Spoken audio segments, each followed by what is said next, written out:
You know, it's very rare that we get to open up the pages and let you control the show. And once you're able to control the show, well, I think a lot of truths and a lot of questions that you have about us get thrown out there. Only this time, Mr. Focus will be here to answer too. Welcome to the Loki and Jabroni Show. You ask the questions, we give you the answers.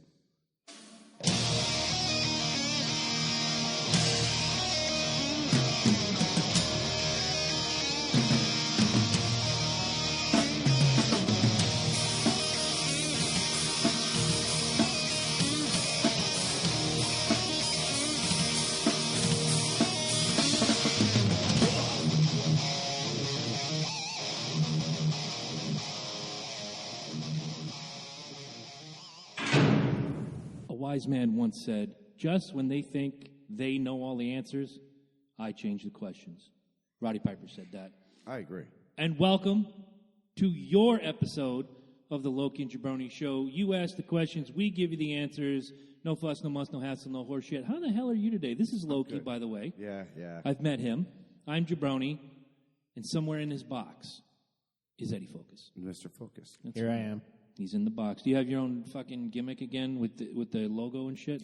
So absolutely. So we have It's tons, a sound booth, man. We have tons of questions from Ange. Yep. And other people are filtering in now. So yes, they are. before we really start breaking down to what we have, get a quick little round of what's on your mind. Mm-hmm. And I actually have a pretty funny one. Okay. Since you're always liking to make fun of Superman. I do like to make fun of Superman. So here you go. Okay. Once again, in all of Warner Brothers' infinite wisdom, Harry Cavill is doing a role in Mission Impossible. I think it's 7 now. Okay. I lost track after 1. Yeah. So anyways, I think it's 7 or whatever. I think it's up to Ghost Burger, Recon, something. His role, he plays, I believe it's a detective, and he's got the Magnum PI stash. Nice. Full on, grew it himself, full stash going, right? A little J.J. Tickler going on for old Henry. So as he's doing this, guess what else he's doing? Superman. Oh, my God. Does Superman have a mustache? Yeah. No, Joss he does Whedon. not.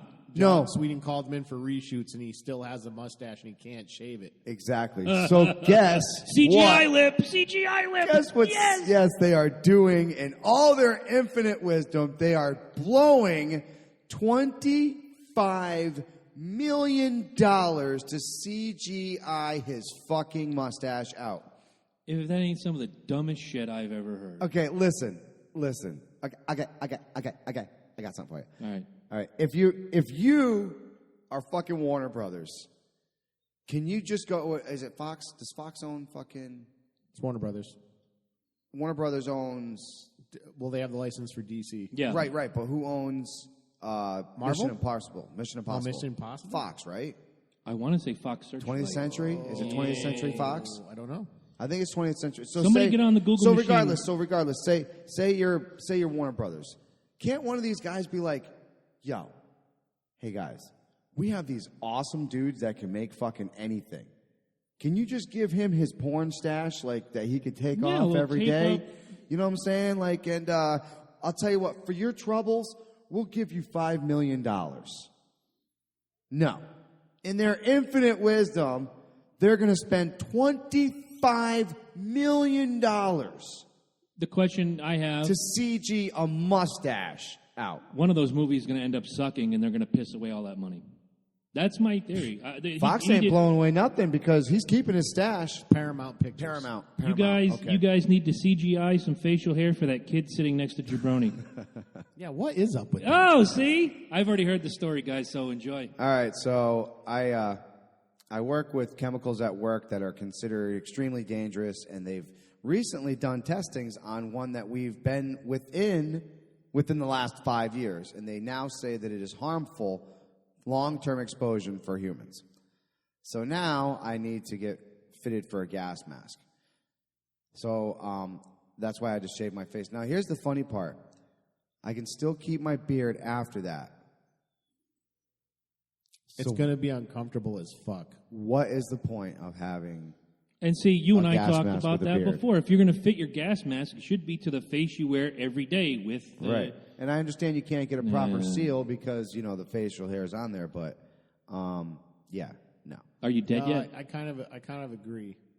Like, you want it fitted to the lowest point Right. of your face, so having him shave kind of makes sense. I understand Because that. if you do it with the beard and then they get the mask, his beard's going to grow, it's going to get shorter. The best part... If he has to shave, let's say he does a wedding, because obviously we know Right. DJs, and he shaves for the wedding, his mask no longer fits. Right. And let's be honest, I was with him the day after. He got carded for milk.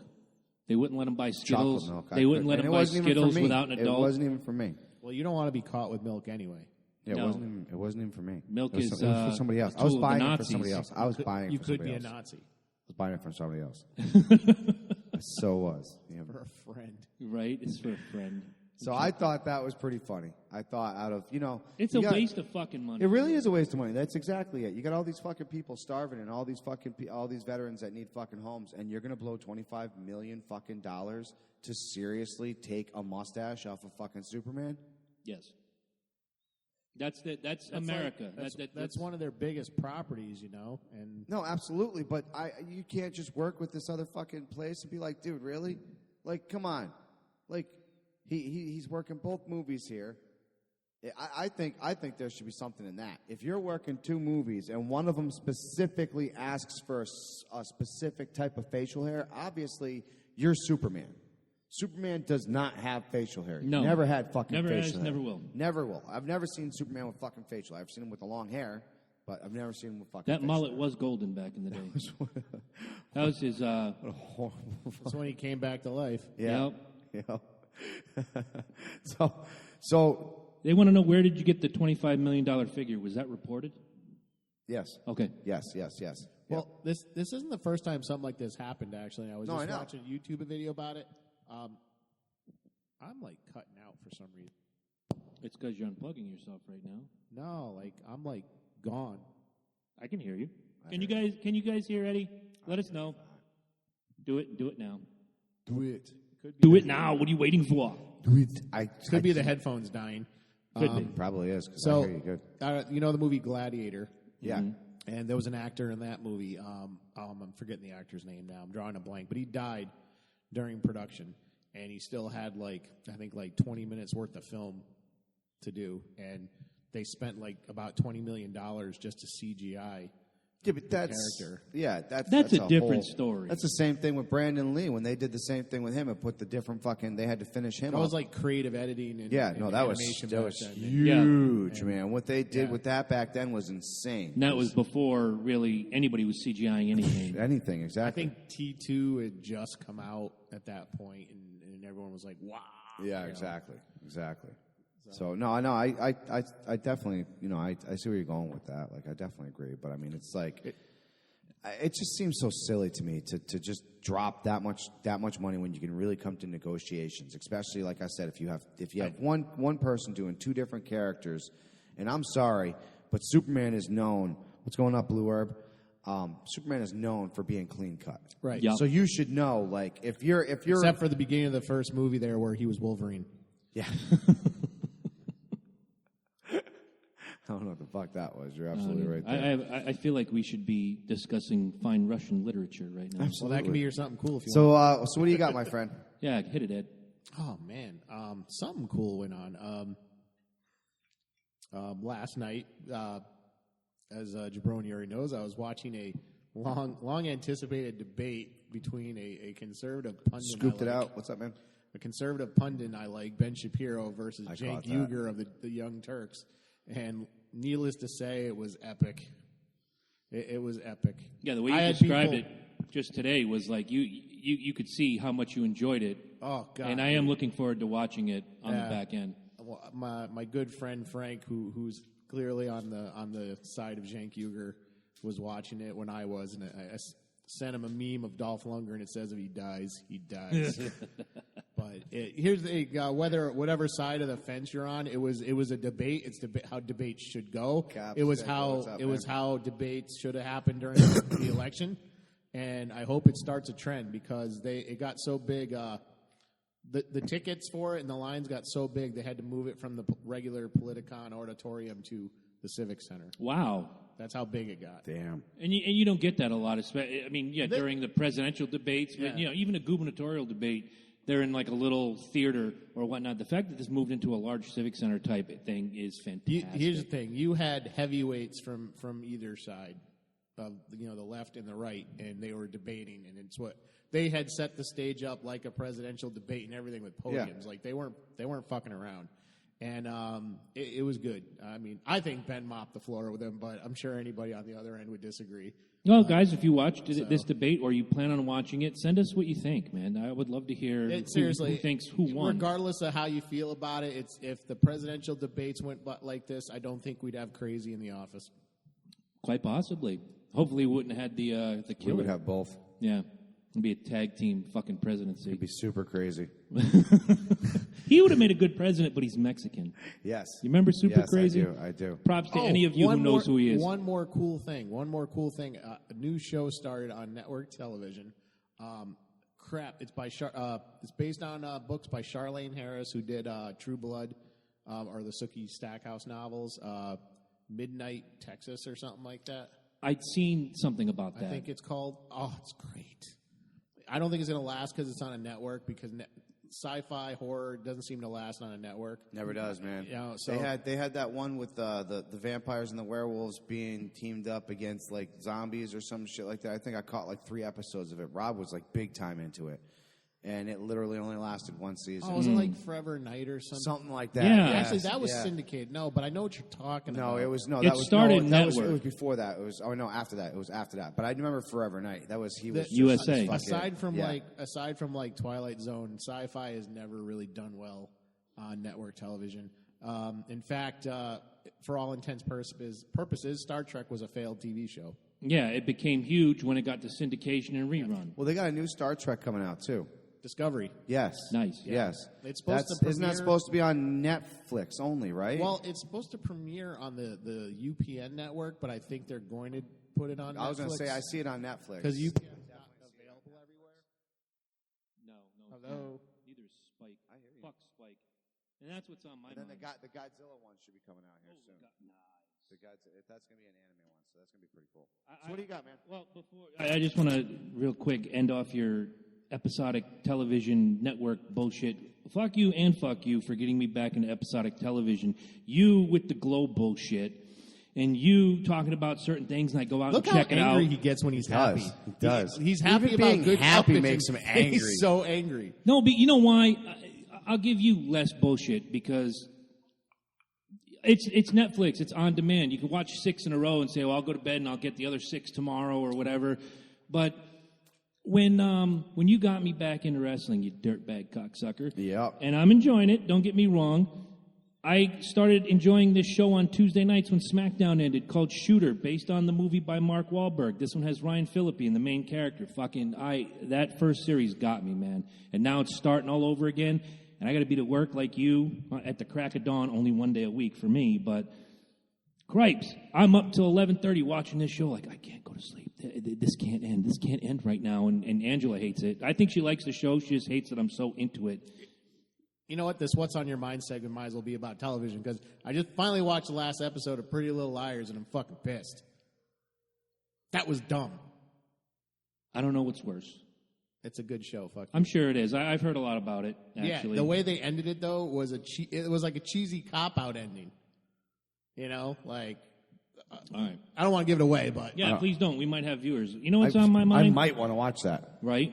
Fun is on my mind. We got a lot of fun going on in the month I of have August, one more man. thing. Go ahead. I do have one more thing. I told you I was going to call you out. And Yeah. Before we do the story, before we do the questions, I'm calling him out. Bring it.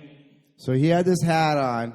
This was a gift from some listeners, by the way. Yeah. Thank you very much. And you listeners, if you're watching and you're listening, you'll back me up on this, especially since you bought him the cowboy hat. Not if they want to live.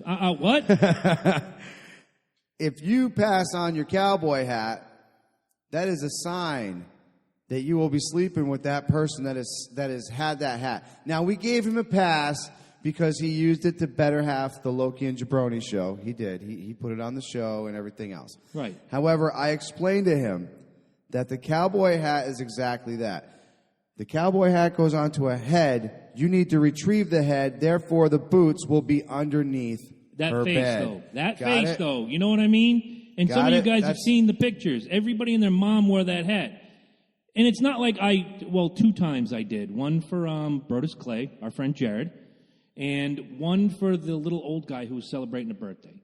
So 2 times I did take my hat off and pass along. The rest of the time, bitches be tripping, grabbing my hat, putting it on their head. Nah, fuck that shit. Yeah, you gotta be stand diligent, and you gotta be going for it. Ange said I passed the hat around to everybody. Well, next time you pass the hat, make sure money's going into this motherfucker.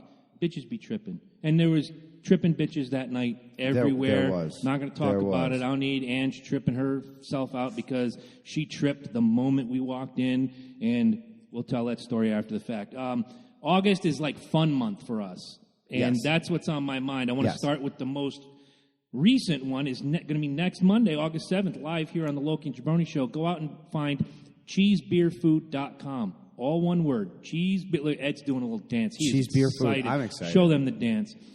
Cheesebeerfood.com is run by an old friend of mine named Jim Lollimer, and he's going to be here with some fine cheeses and fine beer, teaching you guys and us how to pair cheese, beer, and food. He is a certified chef. He is I'm a pretty heavy good at metal pairing chef. some What about food and some what about beer. wine and just beer? Or we doing some wine You know too, what? or You got a week. We'll ask him when he's here, man.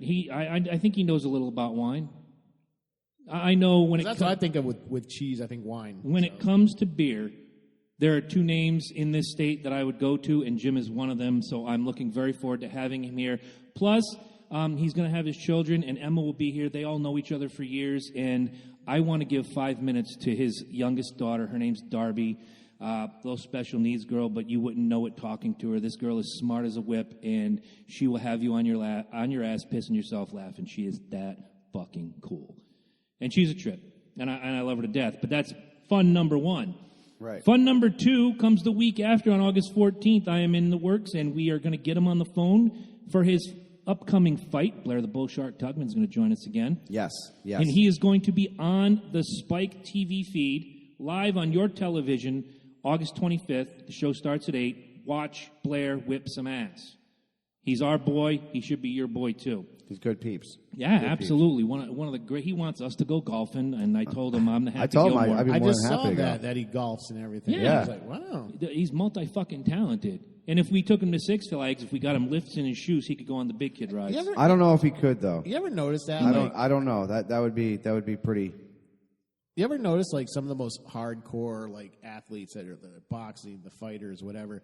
They always balance it out with something like golf or bowling. Yeah, no, absolutely. yeah. It's like crazy. Well, you know. Yeah, Don Mattingly was an avid bowler, and you would never think of it. You just never would. A warrior who doesn't take all avenues leaves himself vulnerable to other attacks. Okay, I'm going to let that one go. You have the biggest dick I've ever seen. Wow.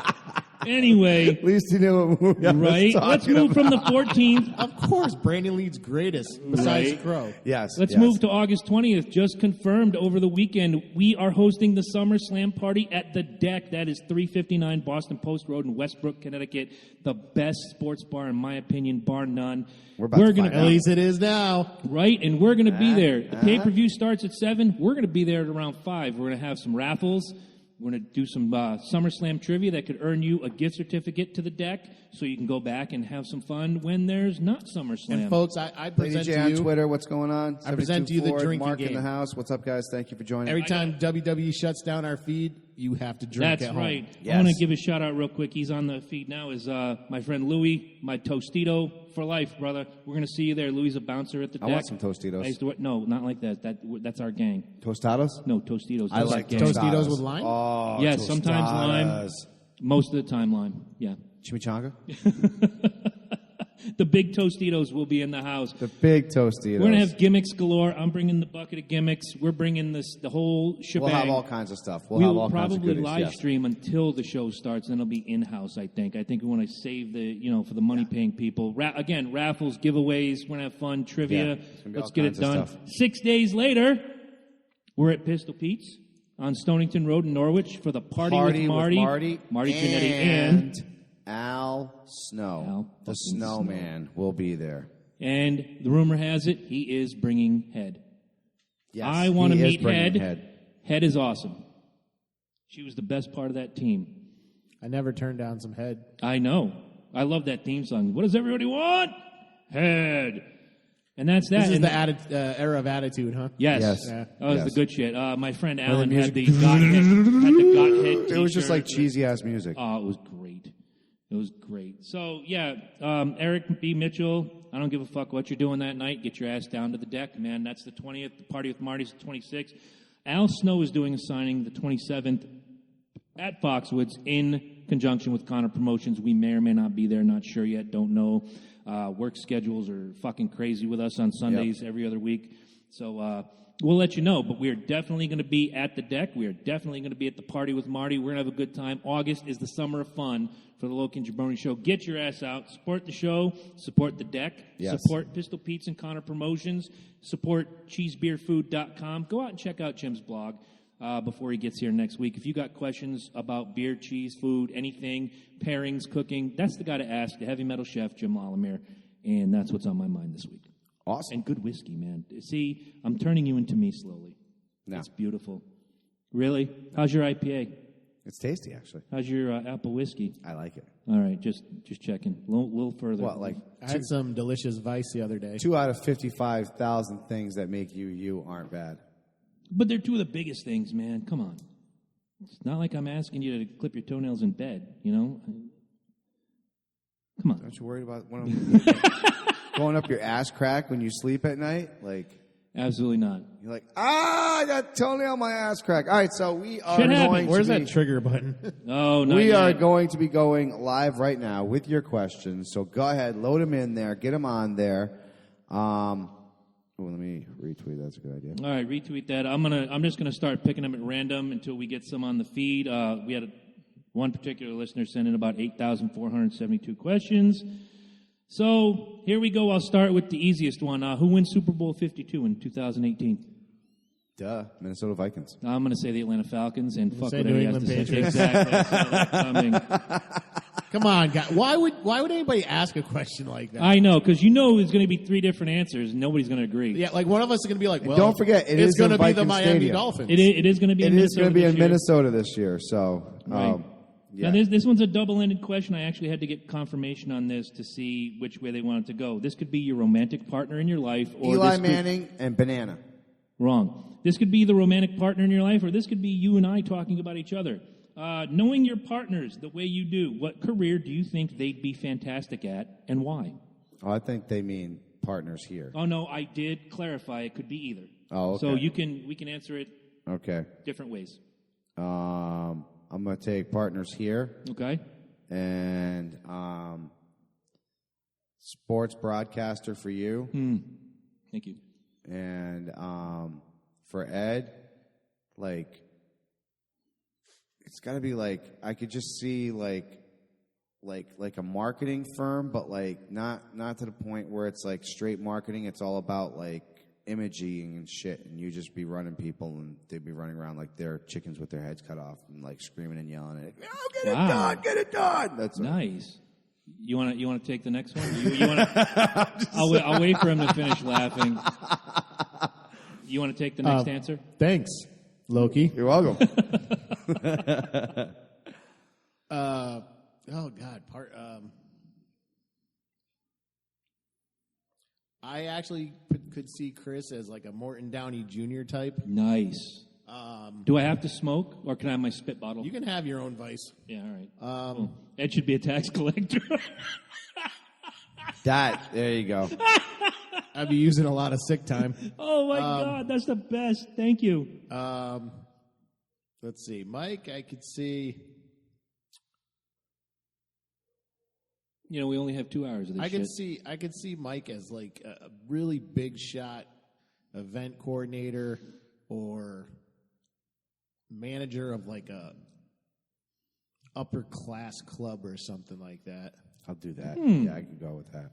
See, I'm going to go a different route Because with you. I can picture him sitting at the end of the bar and he's like got the whiskey and he just collects the money and tells a few people what to do and that's it. Yeah, I can picture that. Okay, I'll buy that. Yeah, that's it. Okay. Ed, I could see you running like movie scores, like Danny Elfman or Hans Zimmer. I could see you, but not like big orchestration, like for fast-paced, like Fast and Furious movies with your DJing skills, laying down the beats, really cool beats for a movie. I could just see you working your ass off, and that being. I can handle that. Yeah, exactly. Wow, going back to something I do know about you, I could see this being your perfect career, Loki, is I could see you running your own hotel and or bed and breakfast. I really could. I could see you love what cooking. I was thinking. Yeah, Yeah. you love cooking for people. You love just having people around. Oh, yeah, absolutely. People walk in a stranger and they leave a friend. And I know that's the catchphrase for Pistol Pete's, but fuck it. I just stole their gimmick. Gimmick infringement. Angela just found out today about gimmick infringement. Walk in white, you walk out black. Right. Anyway, I could see you just Triggered. you really love taking care of people, and I could see that as your. It's been a long time since we put a brick on the wall. Yeah, right. Usually it's me. This was the question that I think Ed really wanted to sink his teeth into. Who would be the ideal president, in your opinion? Knowing what I know, Can they be fake? ideally I'm going to say Ron Paul, but he's retired. So the runner-up to him would have to be, at this point, who I think would be the most effective is a guy running for Senate right now, Austin Peterson. He was in the LP and he's left the LP and he's in the Republican Party right now, but he's trying to actually get elected. So he's running under a different ticket. I could actually see him being the most effective president right now. Nice. Loki?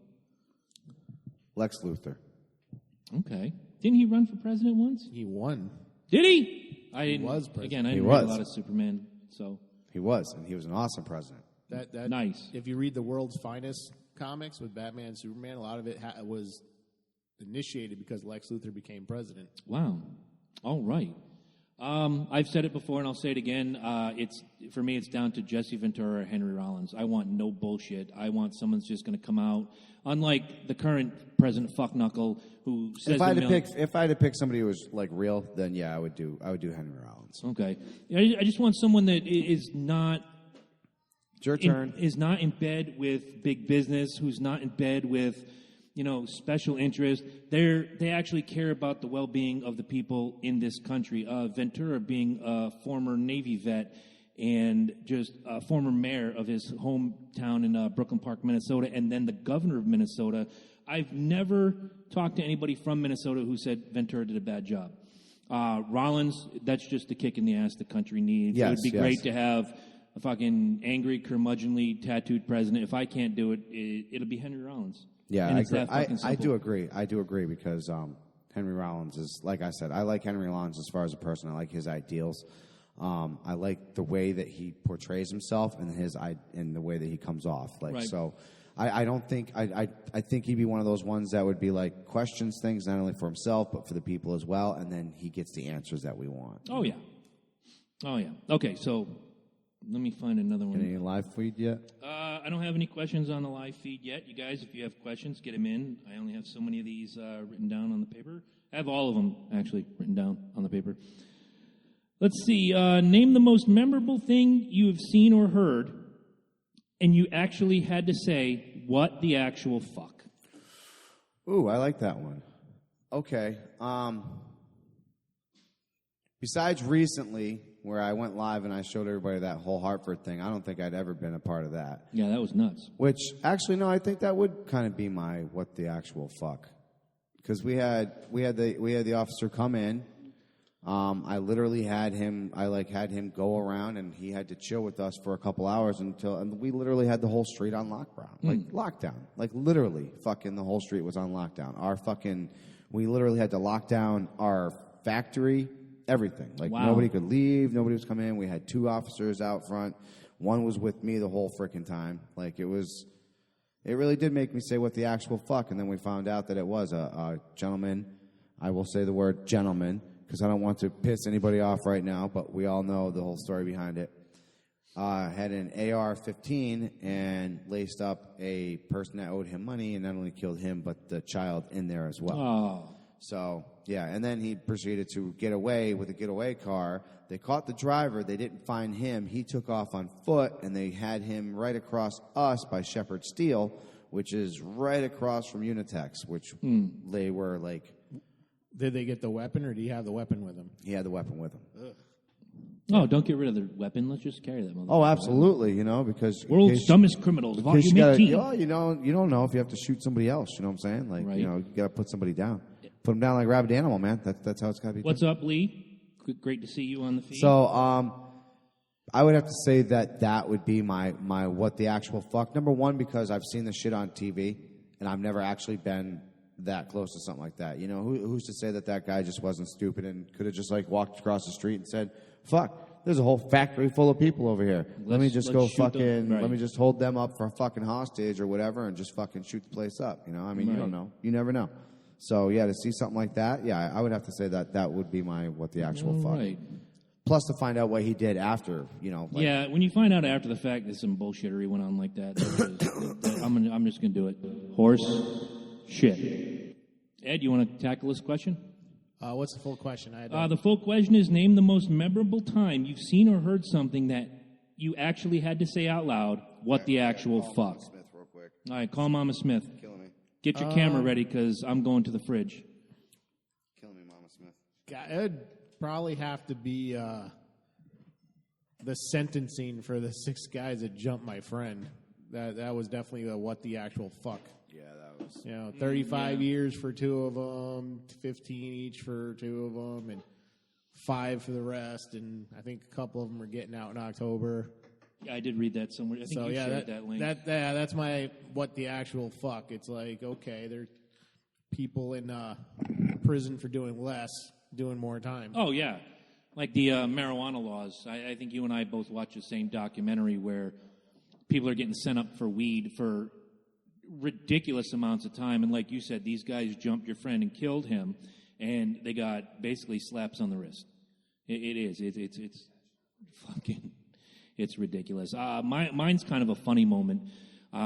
Years ago, when I was still working at Mohegan Sun, overnight, there was a lady fumbling with stuff, and her boobs got in the way of, like, everything. And the guy standing behind her in line said something about, do you need me to hold those for you? And it was, ha-ha-ha moment. She goes, they're always getting in the way. I just can't maneuver. The guy, without missing a beat, says, well, for all the money you paid for them, you should have known what you were getting. And she was drunker than shit. Let's start there. And she rips open her shirt, unleashes the hounds, and goes, "Nah, these are real. I was born with these. Go ahead, touch them. Touch them." All of us are just standing there slack-jawed. Nobody turned away, of course, because you get to see free titties. It's a fucking special day, especially ones that were as glorious as these. Did anybody touch them?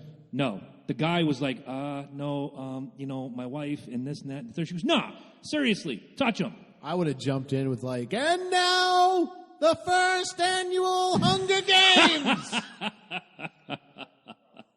That's what I would have done. Yeah, but yeah, I remember standing there, and I was like, what the actual fuck? This woman just flashed everybody. I'm sorry. If that happens, you're saying touch him and nobody touches him, That was a what the actual fuck moment, like, now that you bring boys, it up. You ain't thirsty enough. Right? I'm sorry. My God, somebody's showing you free titties and says, "Go ahead, touch these." Oh, nope. It's a trap! Right? All right, let me find a good question while Loki is doing his business. Here's a good one, Ed. Have you ever met someone that you weren't sure about, but you ended up being close to them, like a friend?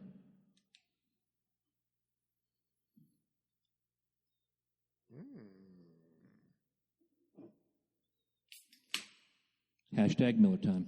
He left the room. No, honestly, yeah. I'm gonna go Loki. Okay. I'm sorry he's not here to hear it, but like what he's standing right there, actually. Oh, okay, there he is. My first encounter with Mike, he hustled my cousin for like a Dungeons and Dragons book, and I'm like, the fuck? You're gonna hustle for something. Little fucking. How about a car? A fucking D&D book. We get back to I don't know why my cousin even bought it. He had like more than enough Dungeon Master guides, and then we get back to the fucking house. He opens up the back of it, and there's a library card slot in it. And I'm like, oh, my God. I remember it was actually Brian. Oh, we're mentioning him. We got to get him on the show. Brian Benoit actually said, how many times are we going to mention this guy without having him sit Brian, here? you out there? Come on, call in. Yeah. But like he was like, I know a guy who's got the book. You know, if you want to buy it, we go down there. And he's like, how much do you want for it? He's like, $15. He's like, I just have 20s on me. Just give me that. Nice. Yep. That's all he said. Just give me that. Nice. Give me that. I'm like, that works. I'm like, wow, that is shady little. Eric, we'll get to your question in just a second. We're going to finish this one up. First guy I wasn't sure of. Wow. All right, Mike. What was the question again? Have you ever met someone that you weren't sure about but ended up being close to as a friend? Mark Bastian. I'm close with him now. Okay. When I first knew Mark, we were far from fucking. I don't think anybody really got along with Mark unless they were like really. But I'll tell you what. The name sounds familiar. You see him now, dude. You talk with him now. I've actually seen his profile pop on Facebook. He's got like kids and stuff now. He's totally fucking different person. But I'll tell you what, that's one person I thought I'd never have like in my life ever. And what about his brother? How's his brother doing? He's crazy. It's going to be like that, is it? Yeah. All right. Cray. Well, gee, let's keep it in the room. You, Eddie. What? When I met you, I was like, fuck this guy. All smarmy, full of himself, cocksucker, sumbitch, scumbag. And now What are the bad things? It's too long. We only have 2 hours of this shit. I don't want to get into those. But, you know, the more we work together, the more I saw your dedication to what we're doing, and now you're still upset about the Elvis thing. Absolutely not. No, because I think that's what you and I do with each other is we force each other to look outside the box and to get out of our own little fucking heads and do a little research and find out, you know, I might not be right about everything, but I'm mostly right, but here's something I didn't know beforehand. And, you know, for me, you're that guy. You're the guy, when I met, I was like, I'd rather punch this guy than fucking work with him. And now we're texting fucking every day about the show and moving forward and doing great things with each other. Like, why the fuck are you making me watch this show? I'm hooked. Right? Fuck you and your glow. Why are you giving me this heroin? I can't get off of it. Right? Eric Mitchell asked the question, what's the longest time you've been mad at someone for? I don't do that whole fucking stay mad at people for very long. I pretty much I equate it. I put it together. If you're worth being in my life, I work it out. And if you're not worth being in my life, I get you out. It's pretty simple with me. All right. Good question. Ed? 23 years. Damn. Really? I thought my answer was long. Go ahead. And Dad, if you're listening, go fuck yourself. Mine was 9 years. I MF'd somebody. So I'm the champion. I'm the champion. You are the universal champion of hatred, which is usually my job. No, I MF'd somebody. It was, you're in high These school. These are all IPAs? No. What? Blame Ange. This is a Bronx Bronx? Summer Pale Ale. Summer Pale Ale. That's the fruity, yummy. That is actually very good. But it's still a Pale Ale, right? Yeah, but it's not an India Pale Ale. That's not an IPA and a Summer Pale Ale are two different things. Much like I'm waiting for the American Pale Ale. So it's an SPA? Yes, a spa. It's a spa. It's a spa beer. Summer ales are usually less hoppy. And hello, more Barbara citrusy. Jean. Thank you for saying hello to us. Much appreciated. Glad to have you here. All right, next question from the growing list. Let's get one of these thought-provoking ones. What did each of you want to be when you were growing up? What were your goals? Did you accomplish them, or did you change them along the way? I actually wanted to be a fighter pilot. Okay. Obviously, that changed. Yeah. I still joined the military. I still went 82nd Airborne. Ended up getting medical discharge because of my Crohn's. Yay. So never actually got to be an officer and fly something. I would have loved to have. I still want to. Like, if I ever become like Tom Hanks rich, I'm going to get a fucking pilot license. There you go. And I'm going to fucking fly like a motherfucker. Nice. But so far, no. No, I have not. But yes, ultimately, I would love to fly. Nice. Sir, what did you want to be when you grew up? Did you accomplish your goals, or did you change them along the way? I actually always wanted to write. Always. You've accomplished it. Yeah, you did. Good job. Yeah, it took long enough. Also on the side, though, and that hasn't really changed. Well, it's kind of changed, I guess. It's altered because of the times, but I was interested in radio. I liked radio. So we used to do funky shit. Yeah, we used to do our own fucking shows. I've always kind of liked this kind of thing, and I hated how... I just hated how it was hijacked by, you had to have a lot of money, you had to have a lot of influence to even get involved. Or you had to have a name. Yes, yeah, you had to have a brand. Which is why, you had to have your brand off the front. we pimp the podcasts that are grassroots, like us, Three Sides, things like that. It's easy to be Chris Jericho. It's easy to be Adam Carolla. You already have a name behind you, and you're going to get 1 million people to flock to you. Yeah. It's harder when you're on this level here, and you have to build something from nothing. You're not like... Hey, I'm Henry Cavill, because we just talked about him. Around, Join us on the Superman podcast. We turn around. We sacrifice a lot of things every day. Every yes. Monday, Ed drives freaking 45 minutes just to be with us. You drive freaking 20 minutes to be here with, I sacrifice time with my kids. We sacrifice time with all of our families. Mm-hmm. We just, it's something that we have to dedicate our time and a craft to. And at the end of the day, when you say, did we succeed in what we originally had planned? No. Are we doing something that I think is going to make bigger dreams come true? Yes. And I'm very excited and very happy to be a part of this. Follow-up question. Did you always want to be the man in the box? Kind of. Okay. No, I can be in, like I said, I can be obviously in front of the camera on the show or whatever. But yeah, I do like the technical stuff of it a lot. But that comes from DJing for so long, and believe me, it's helped. I love the hardware, and I love what can be done. The whole something from nothing thing, I've always loved. Yeah, it. Probably why I'm more partial to rap music than other things. I like the whole taking pieces of nothing and making something out of it. Okay, I can buy that. So hacking my way to the top. Mine changed from year to year. I know when I was a young jabroni, it was I wanted to be a fireman. Then I wanted to be a cop. Then I wanted to be the second baseman for the New York Yankees. Then I wanted to drive NASCAR. Then I wanted to be a rock star. It wasn't until I came out of high school, out of the military, and I said, once again, radio DJ, and I did it. And after that, the dream was dead. I wanted to be a teacher and realized how much I hate children, so I didn't do that. So you had some instead. Yeah, basically, it's easier to discipline your own kid than it is 30 that belong to other people. But this was a dream that when I was in radio, it's easy to go, and here's Michael Jackson, here's Madonna, here's Naughty by Nature, all the popular artists of the 90s that were going on. You only have to talk 30 seconds every 10 minutes. That's the funny thing. That was the negative about it that I always found. I didn't like people telling me the playlist, and that's probably why I got into electronic music. Because nobody tells you what to play at those things. We had the only rule I had overnight was you have to play minimally 5 songs from the current top 40. Right. Everything after that is whatever you want that we have in our catalog, which meant I played a lot of stuff that people really love to hear. I know people that can still rattle off to me the cart number of You Dropped a Bomb on Me. Mm-hmm.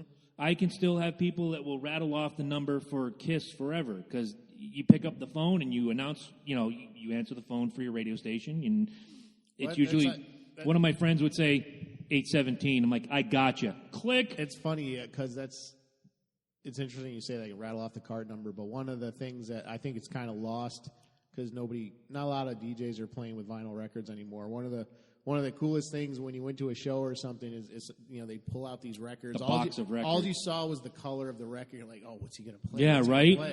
And, they put it on, and then it would just come on and be something new and exciting. And that would be great. And I hearken back to, I'm not picking on what Mike does by any means, but when you would go to a school dance or a family reunion type thing or something, and the DJ walks in, he's got the box of records or CDs or whatever, and say, do you have any Kiss?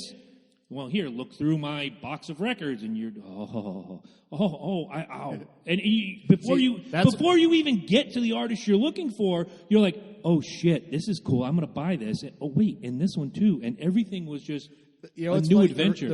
One of the things about doing what I was doing for so long is I was like, no, bitch, you can't touch my records. Seriously, like I can get that. We were all like that. Like, no, you can't touch our record. Because here's the thing, like back then, we're paying like $15 to $20 for a song, maybe 2 remixes. Mm-hmm. Okay, so these records cost a lot. Some of them were like white labels; they weren't like mass produced. So if some, drunk kid in a K-hole comes up and starts thumbing through your records, and he's, oh, this is cool, and he's not thinking, and he walks away with it, and you don't notice. Okay, and that's a different scenario, whereas if you were like, Party Time DJ Services who did, Grandma's 70th. You can replace those easily, but... And the guy would say, well, do you have any Kiss? Sure. Look through my records, tell me what you want to hear. Within reason. I know he's not going to play like the deep cut-off Love Gun, because nobody wants to hear Almost Human at a fucking graduation party. They want to hear Love Gun or I Stole Your Love. I'm sure you did.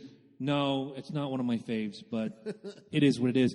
But yeah, he would be look through, and if I have it, you pull it out, I'll play it. I remember being at a junior high school dance, and me and my buddies wanted to hear Sharp Dressed Man. And it had just started to bubble. I mean, that was like, it was a brand new thing, a brand new single.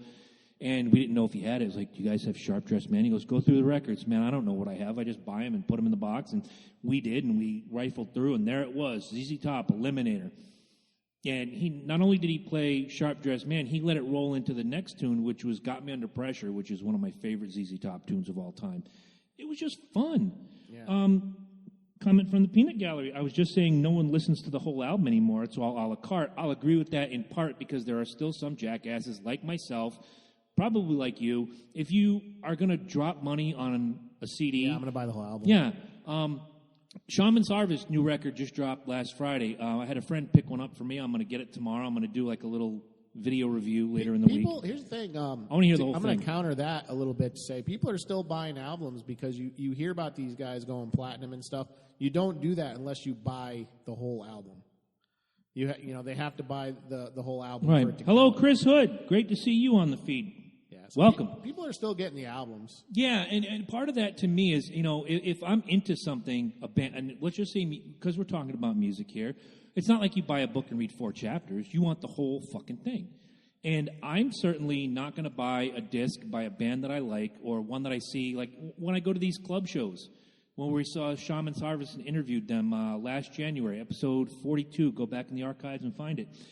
The lower bands on the bill were selling their CDs and whatnot. If you buy one, I want to listen to the whole thing. I want that experience. When I first saw Hailstorm, I bought the CD. I listened to the whole thing. I want to know what you're all about. It's great to hear the hot single that's being played on Octane or Ozzy's Boneyard or whatever, because they do play a lot of these obscure bands, but that's how these bands become big bands. Hailstorm, Shaman's Harvest.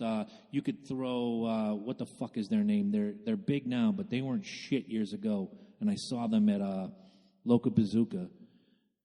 Fucked if I remember their name. I'll come up with it.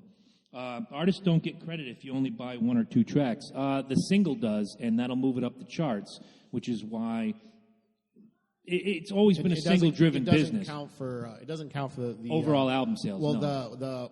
I forget what it is. The recording RIAA. Yeah. It doesn't count for that when they certify an album platinum, diamond, whatever. Right. And as long as I'm on the subject of music, before we go to the next question, fuck you, Gene Simmons. Rock's not dead. Rock's alive and well. I will agree with one of his points is that kids nowadays, say 15 to 25, are conditioned to click, click, click. I just bought the latest song by DJ Fuckhead. That's great, but... I'm good friends with DJ Fuckhead. Are you really? Interesting. But, for me, and I was just saying this to someone the other day, I remember being a kid and knowing that the new Metallica record's coming out on August 21st, and I was at the record store after school that day, or if it was in September, going and getting it and having it and holding it and reading the liner notes. Getting some backstory in this. Is Gene Simmons referring to how rap just overtook the other genres right now? It's the number 1 selling genre right now. Is that what he's talking about? No, I think he's talking more along the lines of the business dynamic. Well, business changes. I know. And again, you're talking about, and look, dude, full disclosure, I'm the guy with the guy's face tattooed to my leg right now, okay? Just sell your fucking McFarlane toys, Gene, and shut up. Right? I think he's talking about the business model. in that, when you go to a Walmart now or Best Buy, instead of having 4 to 8 rows of CDs by every artist everywhere, you could buy Megadeth, Tom Jones, and ABBA all in one fell swoop. Now you have this compressed half a row. The CDs aren't selling like that. I understand, and I think that's where he's going. Everything's electronic, but also the file sharing, which I think is great. We all did it as a kid, except it was called copying it onto a Maxell tape and giving it to your buddy. Do you want the new Kiss disc? Here, let me just...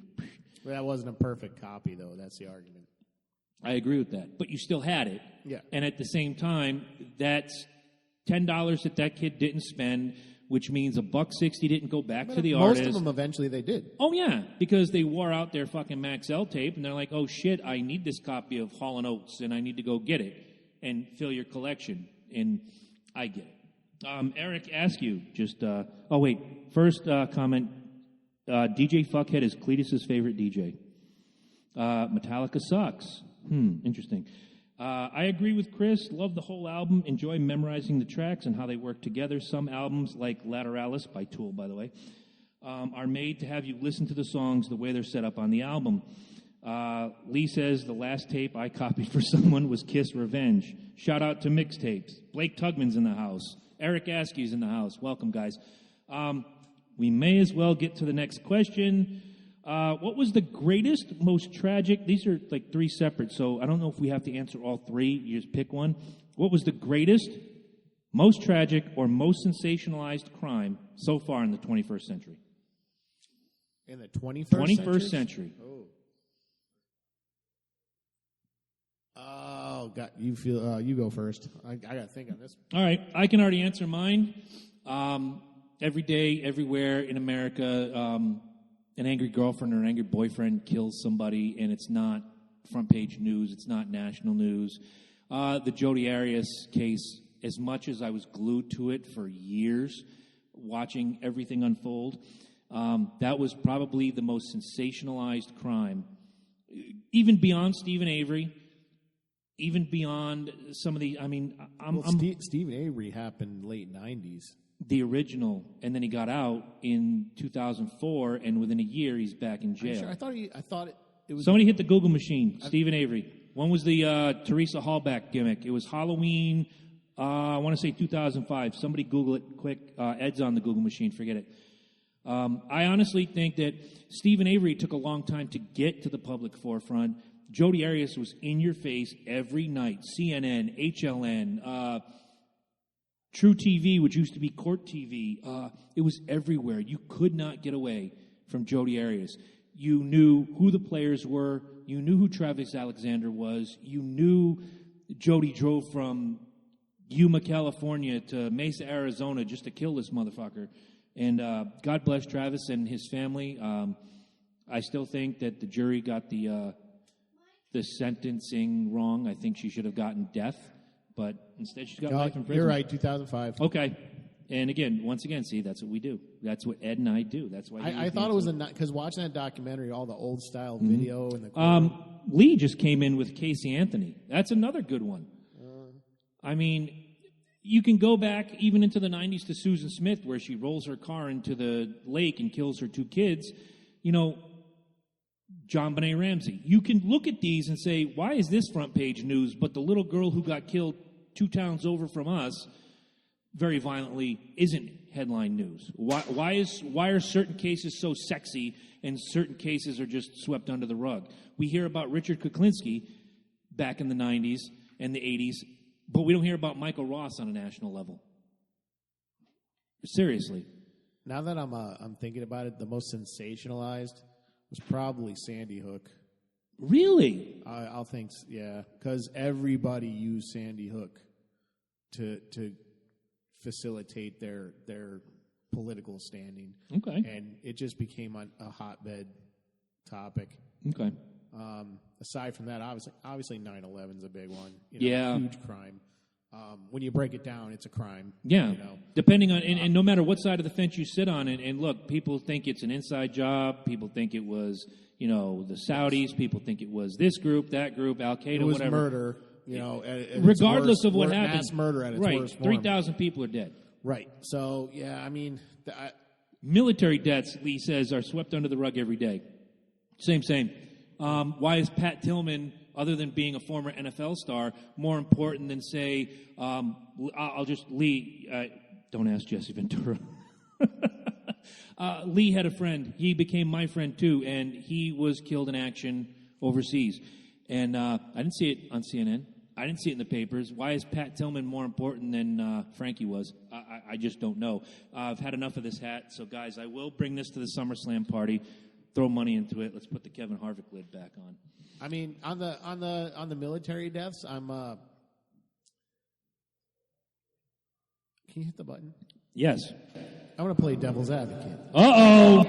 Even now, the evil seed Roll that beautiful of what bean you've footage. done germinates within you. I'm a fan of man!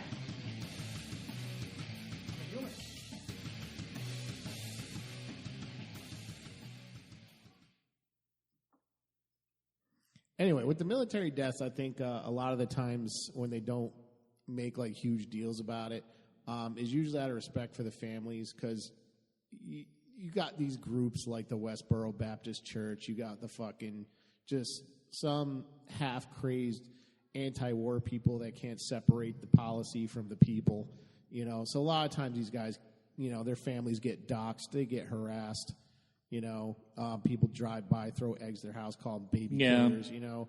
So I kind of understand the privacy, and let's keep it real too. Politicians love to politicize that shit too. Oh, absolutely. And you know, I do think there should be more done. But I don't want anything smeared all over the news like this. Like it's the 24-hour news cycle, like we spoke about many times before. Oh, yeah. I don't want any of this shit smeared all over the news. Report the facts. Move on. All right. So yes, troops die. Report it. Let's move on. I've had 3 requests to bring back the hat. Here's my challenge. Any one of you 3 who have asked me to bring back the hat, go to www.patreon.com/Loki and Jabroni. Donate $5 a month right now. Screenshot me that you actually donated, and I'll put the hat back on. That's that. Done and done. I would love to hear Mike's answer on this. I already we got a great question from Will that I think Mike would be the first one and should be the first one to answer, but I'm going to hold on to it. We'll come back to it. Right, and the 24-hour news cycle certainly sensationalizes everything. I mean, who's the guy that just got the cabinet job and now he's gone? 10 days. Scaramucci. Thank you. Or the Fonz, as I call him. Hey. Mr. I just want to suck Donald Trump's dick. Best dick in the business. I saw that. Huge. I saw that meme. That was pretty good. Somebody had a meme out there with just that, and then there was another one with Trump and Putin. Apparently, he had too much teeth, not enough skin. You're fucking fired. Ooh, bad blowjob. Bad blowjob. It wasn't very bigly. That's gorgeous. That might He's be got tiny hands. That's your most dynamite drop in ever. I love it. Dude, I would kill for tiny hands like that. That masturbating would be awesome. Would it? Tiny It'd make it look. It would make it look like your dick was huge. Oh, Me, I just have regular sized hands and a giant dick. So, yeah. I got huge balls. do you? Yeah. Sounds like a whoopee cushion when I jerk off. Wow. We're sharing too much. Who's triggered? Who's triggered? Nobody's triggered yet. All right, let's get to Will's question, and we'll come back to Loki on the 2 questions when he comes back. How much weed would you grow if you could grow it legally? I wouldn't grow any. Why not? I have no green thumb, no interest. I couldn't do it as well as other people. I'm not against it. Mm-hmm. I'm a firm believer, though. If you're going to do something, you got to have some. You got to like it. I don't like marijuana. Okay. So it would be like, do you like lobster? I do. I don't. It'd be like me cooking you a lobster. I'd throw it in the pot, slap it on your plate, say bye. Oh. You know, I wouldn't put, if I liked lobster, I'd be like, here's your butter dip, and I'd like. All right. You understand what I'm saying? I see where you're going. So, it'd be kind of like, if you, blueberry, make me a blueberry something. I ain't making you blueberry shit. I'm Exactly. allergic to blueberries to start, and I just... So it would be uncomfortable for you to have to wear 8-layer gloves and a hazmat suit. You wouldn't put the care into it. All right, I'll buy it. So, no, I have nothing against growing it. I personally don't think I would do it justice. Right. It's just not my interest. All right.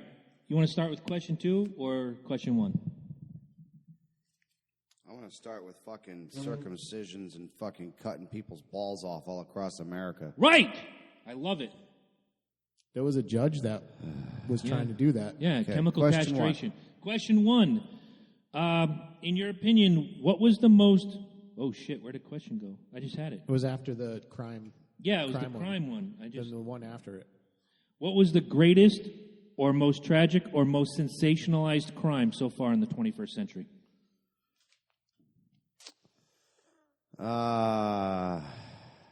ScarJo getting pregnant? I was bummed. I'm going to say 9/11. Okay. That's what I said. Yeah. I said Sandy Hook, 9/11. That's Yeah. I really do believe 9/11. I still, to this day, believe it was obviously a fucking setup. I mean, there's too many things that fucking just... We just spoke about that. Yeah, I'm pretty sure. I think we've all... basically you said regardless of how you feel about it, it was a crime. It's a bad crime. Yes. 3,000 people dead. Yes. Right. Much more if you think of the blowback from it. My biggest thing in the whole thing was Building 7, which the BBC reported was down before it was actually down. Right. So, Well, I which don't know. makes me question the BBC. You asked first. some Falcons fans, and remember that little thing that Oh, popped yeah. up? Patriots win with a touchdown. Holy shit! No, dumbass. They're saying the Patriots will win if they get a touchdown. I'm not even that fucking stupid. Somebody's Son of a triggered. bitch. No, I'm not triggered. You know what triggers me? Here's one. Nobody asked this question, what triggers you? I would love if somebody had asked that question. But when you're a fan of something and you see some idiot chiming in with like the lowest common denominator, homeboy, homegrown, fanboy bullshit like that. Yeah. And I'm sitting there, and I've told you guys were there with me when we're up 28-3, and you guys, hey, you might have this in the bag. This is looking good for you. No, there's a fourth quarter of football to be played. I am not counting anything. I am not raising a trophy. I am not pre-ordering my fucking T-shirt. No. And what happened? Lost the game. Fuck it. Fuck it.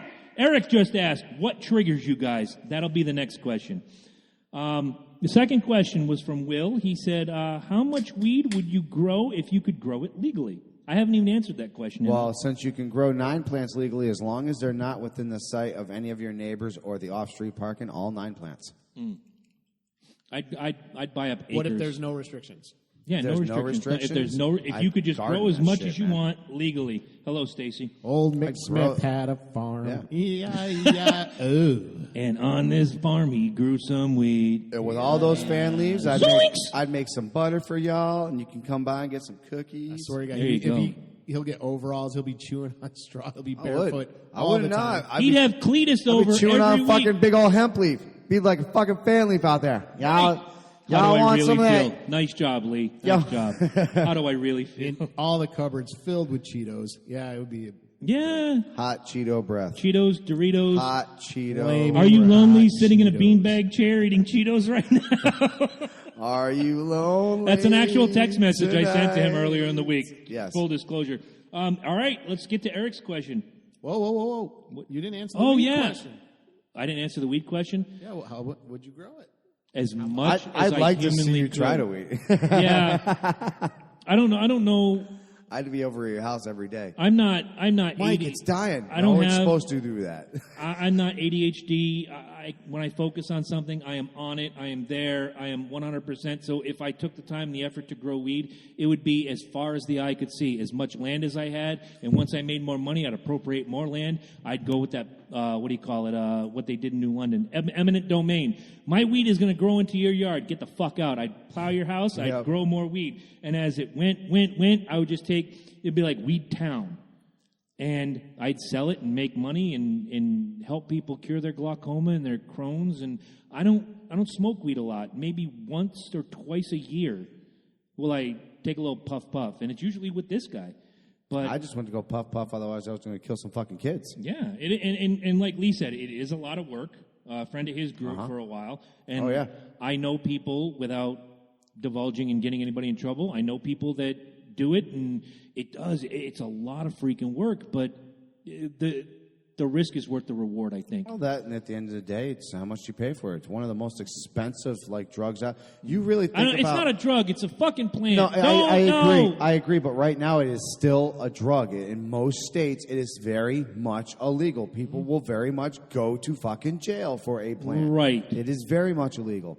That being said, it is one of the most expensive drugs per pound, per ounce, per whatever, compared to some of these things. You got freaking heroin out there, which is fucking ridiculously Killing me cheap how that's to fucking becoming make. such an epidemic. Oh right yeah, now. yeah, and they don't fucking. It was care. a glorious They don't care. rock star thing back in the day. Now every idiot has a needle. Well, because in they their make arm. it with everything, dude. They don't give a fuck what they make it with anymore. As long as you can Right. fucking make it, pump it out, and Right. throw it Will out there. says it's medicine. I agree with you. Yeah. Marijuana, like we talked about Dude, glaucoma, fucking anxiety, it's Crohn's not just disease. that. That's just the buds. Do not forget, you can use the plant for actual. You can make clothing out of it, rope out of it. You can actually make plastic. Well, they're not plastic; they're hemp bottles. They actually break down within 90 days. They will go into the earth, unlike plastic that sticks around for fucking eons. Like, come on, people! Plastic doesn't break down very easily. A hemp bottle will break down very easy.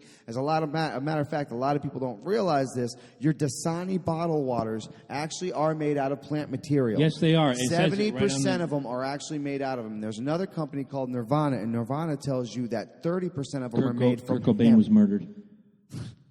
They're made from Another show, 30% another I know. hemp. I'm So almost this finished is, with this the book. Is one We're gonna have water. fun. This is one water company that's actually taking the hemp and bringing it forward and making 30% of their bottles out of this hemp material. Nice. This is stuff that you can make. What were we talking about? You can make oils out of this, candles, anything that you can. I mean, this is the one plant that you can literally harvest everything from it and utilize everything from it. You're not throwing anything away. You're not wasting anything. You're utilizing everything from this plant. And the only reason why the people can't fucking get their whole fucking brains around the idea of fucking marijuana is because it's fucking taboo. Yeah. It's fucking a drug. It's been known as a fucking drug, and it's been showcased as a drug for so many fucking years that's what it is in people's eyes. And because they can't regulate it, because the government can't get their piece of the pie, they're gonna keep passing legislation and keep moving forward, saying marijuana is this, marijuana is that, marijuana is a drug. It's not a drug. It's a fucking plant. Marijuana is a rose. A rose is a fucking cucumber. Why are carrots not illegal? Well, they help your eyesight. The government will probably want a piece of that before we know it. Lee says, let's just say it, Courtney did it. To my Cobain comment. Don't bring up Nirvana. He just did. Mike brought up Nirvana, for fuck's sake. Anyway, we all know my opinion on that. I don't think should be such thing as a voluntary transaction that's illegal. I agree. Whether it's marijuana, One- whether it's heroin, you have the right to ruin your own life as you see fit. Amen. And let's get to, why don't you roll the beautiful bean footage, because Eric wants to know what triggers you guys. So here comes the graphic.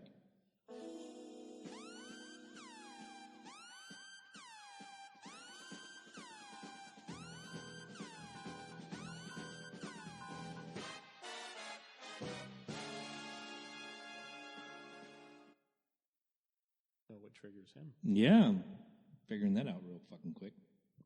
Well, so Why don't we start with you? I kind of dived in, but there's something that really does trigger me that should wait. So I've always wanted to know, Ed, what triggers you? what triggers me?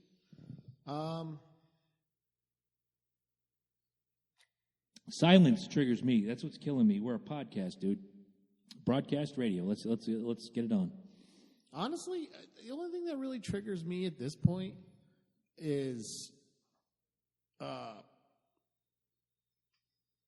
just people not being allowed to speak.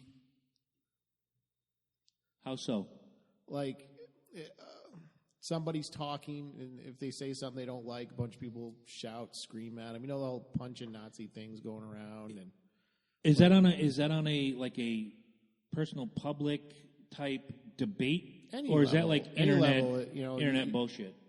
No, it's happening in real life. You know, people try speaking or whatever, and you know, I think sunlight is the best disinfectant. I think anyone should be able to say whatever they want, make a jackass out of themselves. If you disagree with them, make an argument. Sounds like a podcast I used to watch. Yeah. And, this whole mudslinging or getting violent over ideas that you find uncomfortable is getting really bad. And that's the only thing that really triggers me. Like, you could say, do pretty much anything you want, but if you think your way to winning the battle of ideas is to shut the other person down, no, I don't like that. And in fact, there was a lot of it over the whole. Well, it didn't even really happen. It was just, what do you call him, President Fuckknuckle? President Fuckknuckle tweeting, the whole transgender military ban thing, which hasn't really happened yet. No. It was just but him people tweeting. people are still getting all riled up. They were getting riled up about it, and I saw a lot of people like, well, unless this, you shouldn't say this. And I'm like, you know what? Listen, that's just coming from a position of authority, and usually it comes from people who don't have arguments, and right. That shit triggers me. It takes a lot for me not to say anything because I fucking hate that, just like, oh, don't do this or I'll fucking punch you and shit like that. Like, okay, coward. Long and short of it, I don't care. I don't care if you storm the beach fucking Normandy. If you're going to punch somebody because you don't like what they're saying, you're a fucking coward. I'll agree with that. Absolutely 100%. There's a lot of little things that trigger me. The kids trigger me. Not only mine, but like, are you drinking an IPA?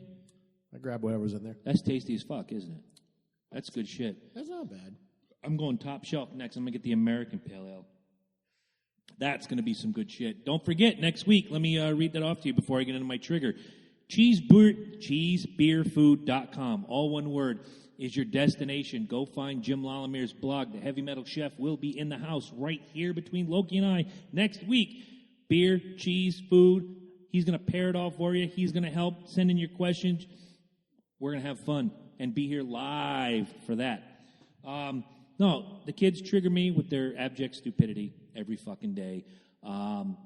Idiot people who just think the world belongs to them triggers me. But the one thing I will, full disclosure, let's just get it out of the way.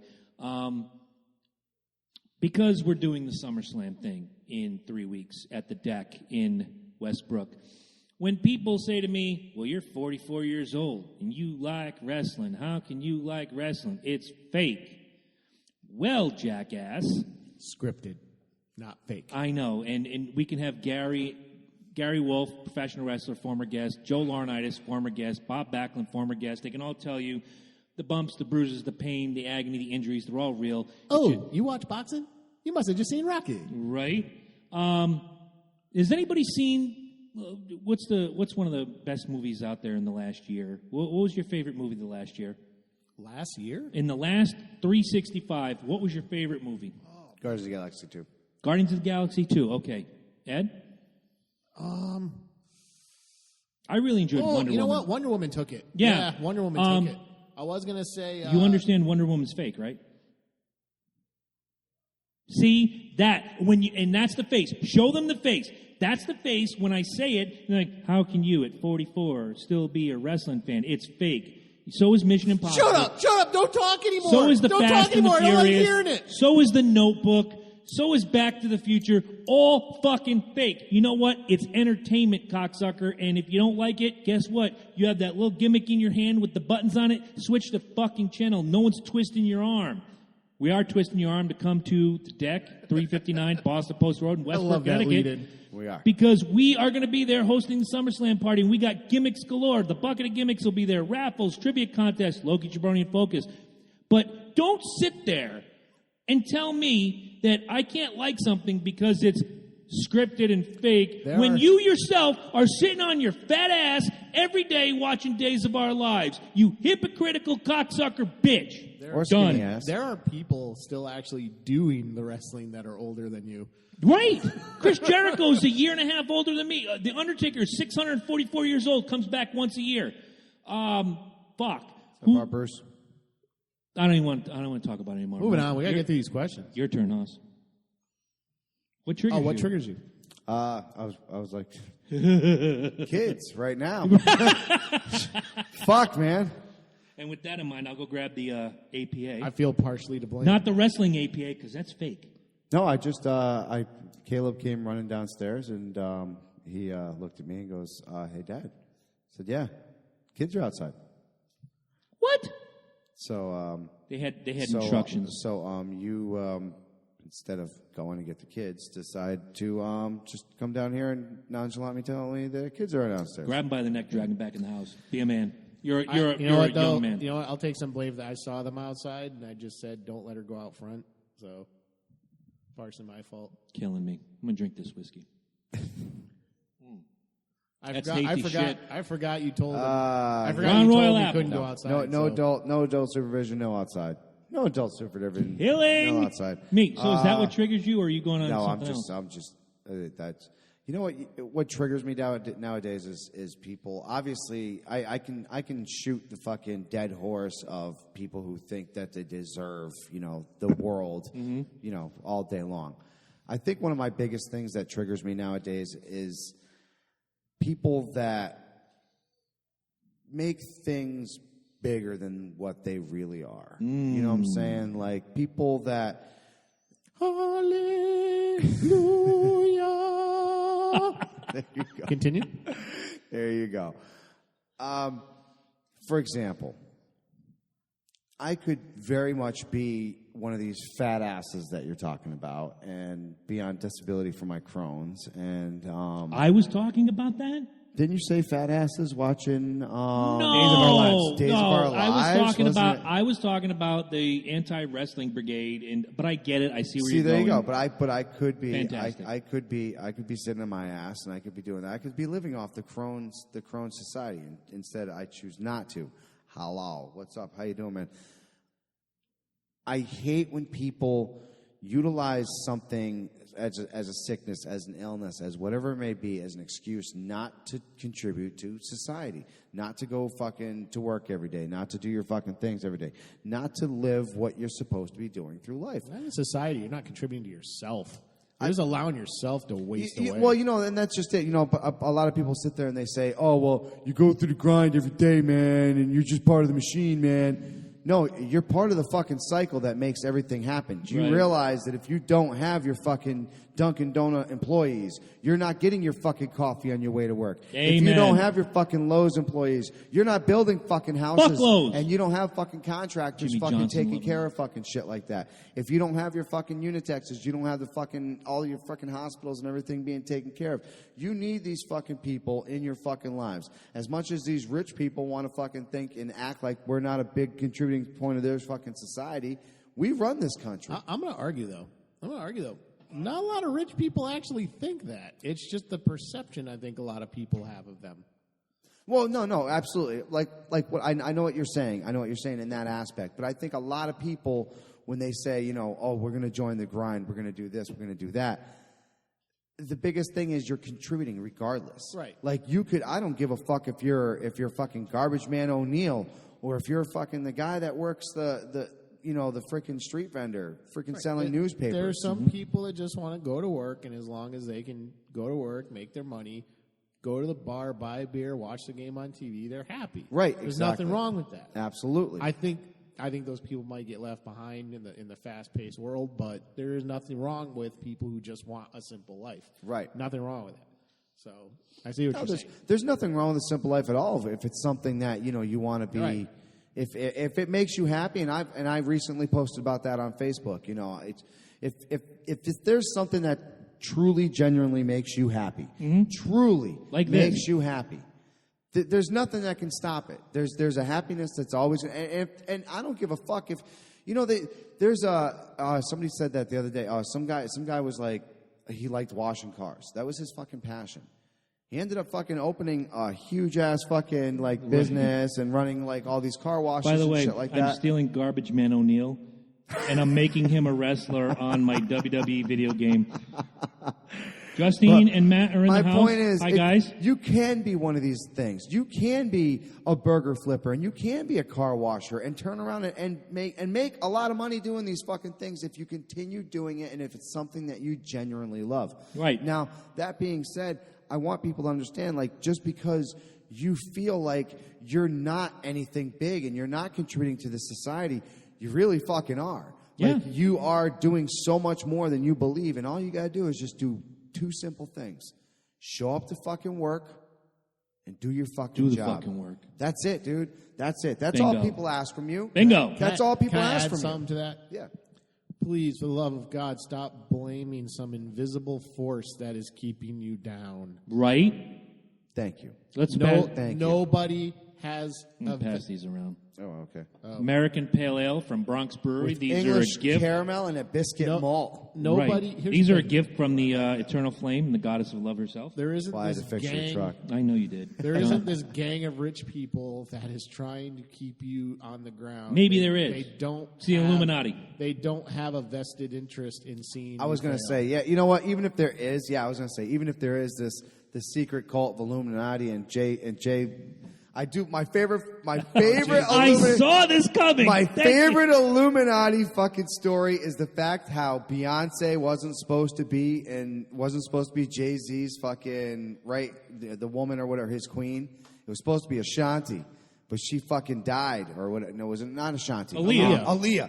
It was supposed to be Aaliyah, but she fucking died. She didn't want anything to do with it. She was like, no, fuck y'all. And then she mysteriously dies. in the fucking plane. Aaliyah was way hotter than Beyonce, in my opinion. Oh, I agree. More I talented. agree. Have it. Oh, but, without question. but I didn't know about this. I actually recently heard about this story. I've heard this too. Yeah. Like, and I was like, are you You gotta love serious? these Like, fucking conspiracy theories. I love it. I've got on my Amazon this conspiracy theory show, and I watch this fucking goofball talk about these things, and I watched the entire 45-minute episode, and at the end, I'm like, it's not that I want that 45 minutes back, and I'm like, I just want to hear what he has to say, and certain things I go, and I'm going to say 20% of what he says, I'm like, I buy it.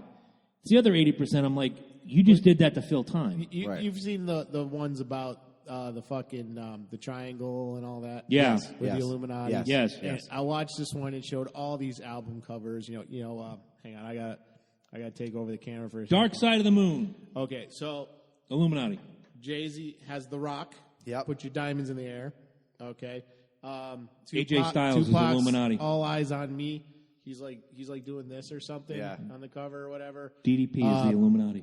Notorious B.I.G. is doing something like that, and there was another one. It was like all these weird artists, and you just look for a triangle. Taylor Swift and is it the told you. Illuminati. And it told you. Are you ready for another question? If there is an Illuminati, come to throw wrap us a up, bone. so to wrap up the trigger question, yes, I really am. I'm sick and tired of people who just will not take responsibility and own it. And just own it. Right. Just fucking own it, man. It's that simple. I think we've talked about that a It's million fun- times. I and don't we'll want to talk beat this about it like a again. Dead horse. But Yes, the you Illuminati do. thing- the Illuminati thing is just proof that even when you succeed, people are trying to blame some other unseen force other than the fact that you busted your ass. Like Jay-Z, for example, busted his ass. He did. He busted from his a ass. drug dealer to one of the biggest artists in the world. Right. Okay, and he still produces. And one of the biggest clothes fucking designers, Head, man. He fucking head had of Def Jam and stuff. Right. Here's the thing: like they just when you get to a certain point, they want to take it from you. Like, well, I can't possibly be. No, it can't happen. Yeah, he can't You be know? worth that much. He can't be rolling in that car. He can't. Right. He can't. He's not supposed to be there. Exactly. So it's like no, he doesn't fit the mold. Right. Exactly. All right. Next question. What do you got? We'll get some quick hit questions, and then toward the end we'll get some of the deeper questions. Name the top most overrated athlete in your opinion in your lifetime. No, you don't have to go back to Mickey Mantle. David Beckham. Am Love I it. right? Am I right or am Love I it. fucking right? Welcome, Janelle. Welcome, Steve. Great to have you guys here. Ed, you can say Tom Brady. It's okay. I know you won't. Definitely not. Overrated? This APA is great. Most overrated athlete in your opinion. I don't follow sports as hard as you guys, but just seeing some of the numbers I've seen, I don't think LeBron James is anything that great. Wow, nice.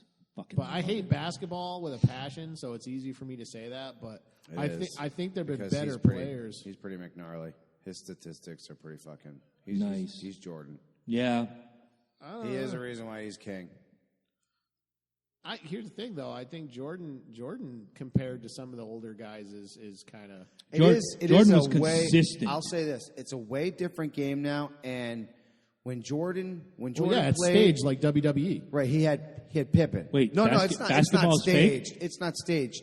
It is paid for. Manipulated. Do you realize when you have pretty just- much 3 of the best players in the NBA on your team, and you're pretty much another player comes up and goes, "Hey, I want to be on your team, but I want $55 million a year," and they say, "Sure, come on over." There's no salary cap in basketball, so these guys can spend any amount of money on any of these fucking the players Miami they Heat want. proved that however many years ago. Dude, the with fucking big Golden three. State Warriors are doing it right now. Exactly. I just Who feel the like fuck with are going to beat the basketball- Warriors right now? Who is going to beat the Warriors? Nobody. Themselves. Nobody. They will I think implode basketball- one way or another. They'll They couldn't- implode. If they tried, I they just feel like couldn't. basketball No, if they gone try- it's from not being about- a real sport to like being just an avenue to sell shoes. Exactly. The Golden State Warriors will either continue to succeed or they will implode with ego and money and bullshit.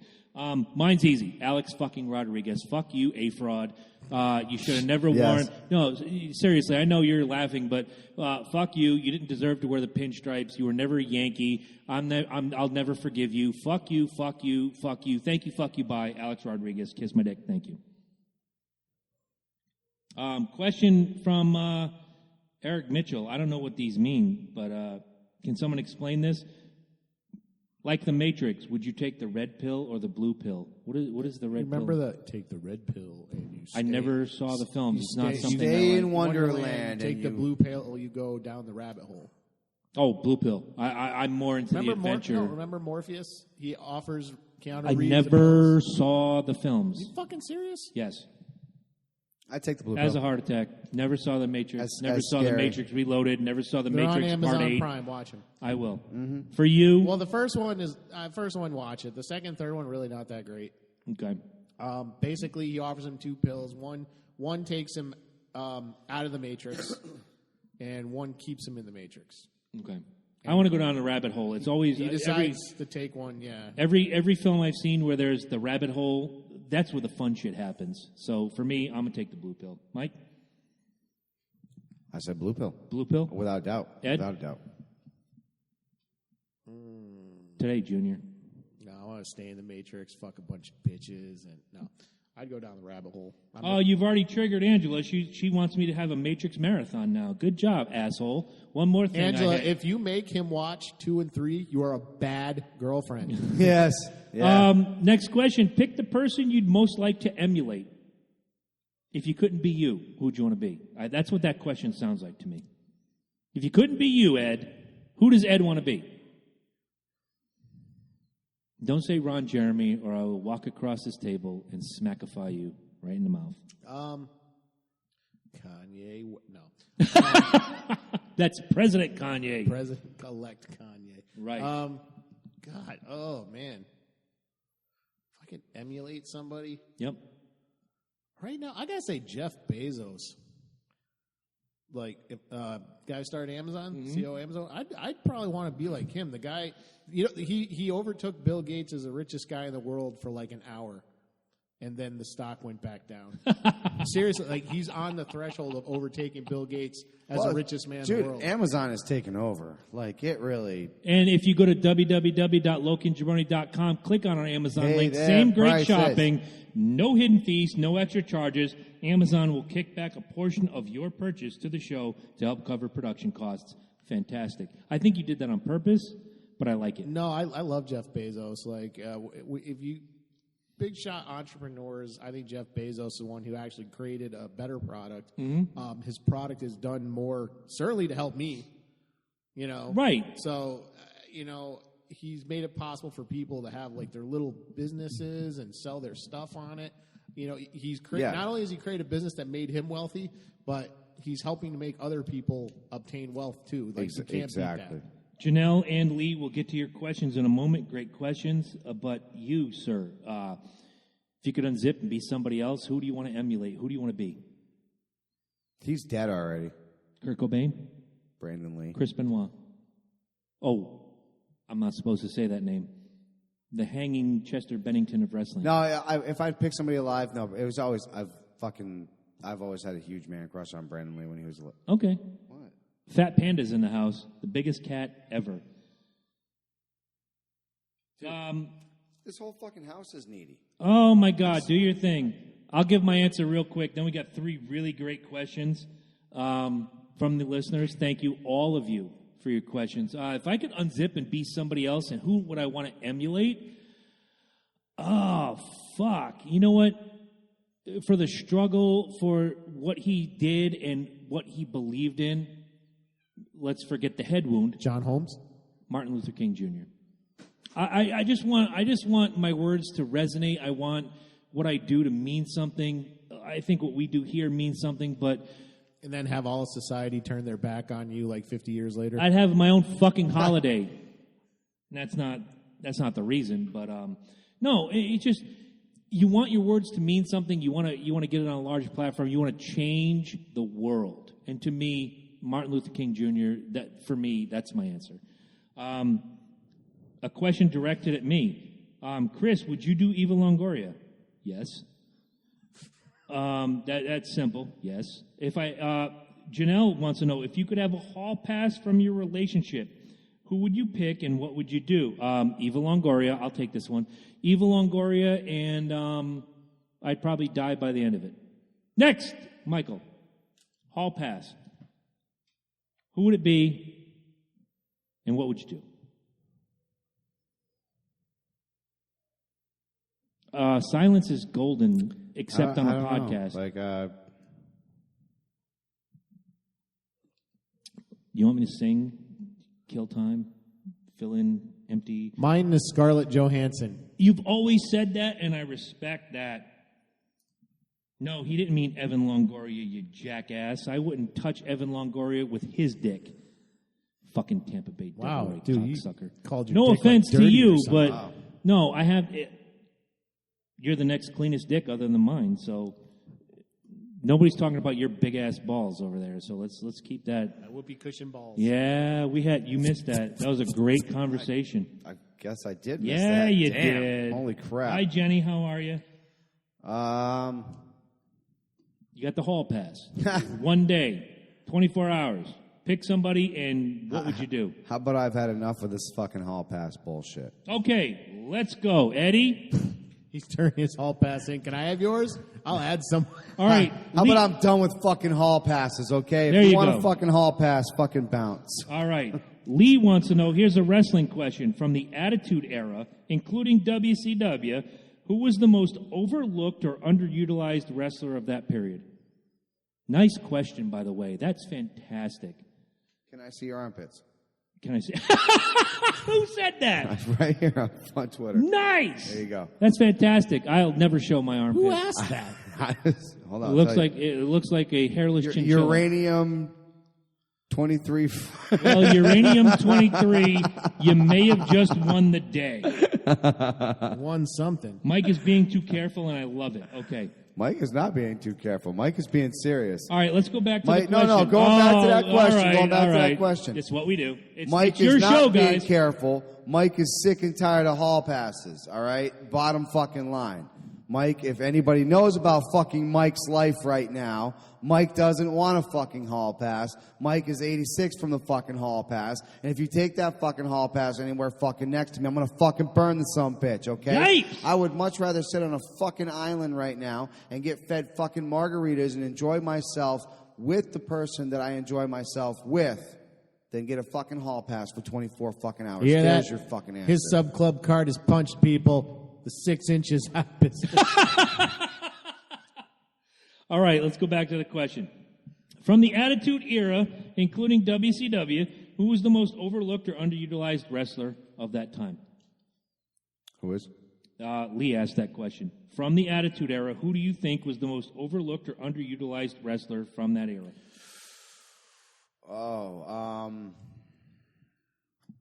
I'm gonna go with the master of the Pearl River Plunge, man. Ahmed Johnson. I think he could have been used as a heel so nicely. All right. Nicely. I think he could have just been. They did a heel turn, but it went nowhere. Oh, it was bad. It was bad, dude. It was bad because he was just a nice come out and help everybody and do the. No, if he just came like running through fucking. Fuck Bret Hart. Fuck Bret Hart. I love you, Ange, but fuck Bret Hart. Bret Hart in the Attitude Era was. He was the champ for like ever. Fuck. She did that on purpose. I like Bret Hart, believe me. But You're the Bret Hart and everybody guy. knows I like fucking Bret Hart.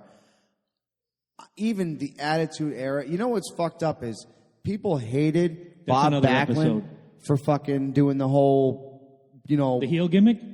Well, yeah, because he was a Boy Scout forever. Yeah. But man, you throw freaking Bret Hart doing this whole Boy Scout gimmick during the Attitude Era, and people ate it up. Mm-hmm.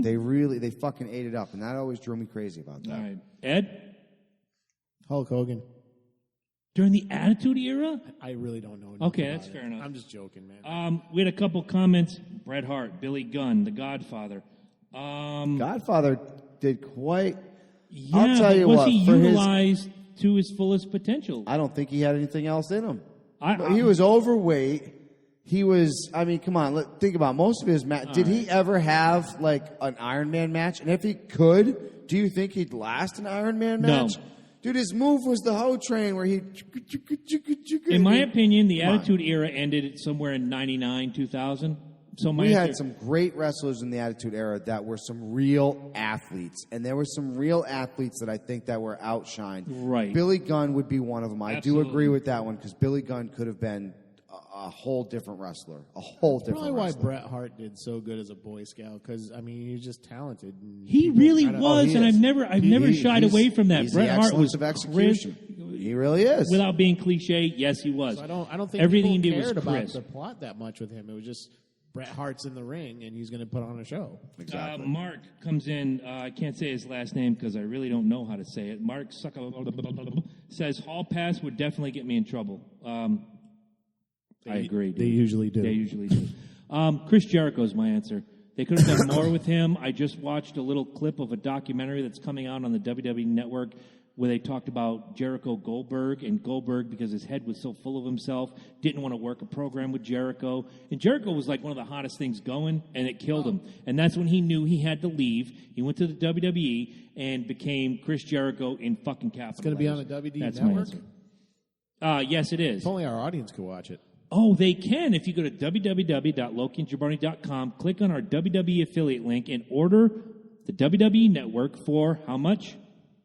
$9.99 a month. That's it. That's it. And the first month is still First free. month is free. You'll get SummerSlam, which we will be hosting at the Deck in Westbrook, Connecticut. And a word from live Twitter. Is Public announcement for our show. Here you go. go ahead. Because, see, we help you guys on Twitter. We love you guys on Twitter.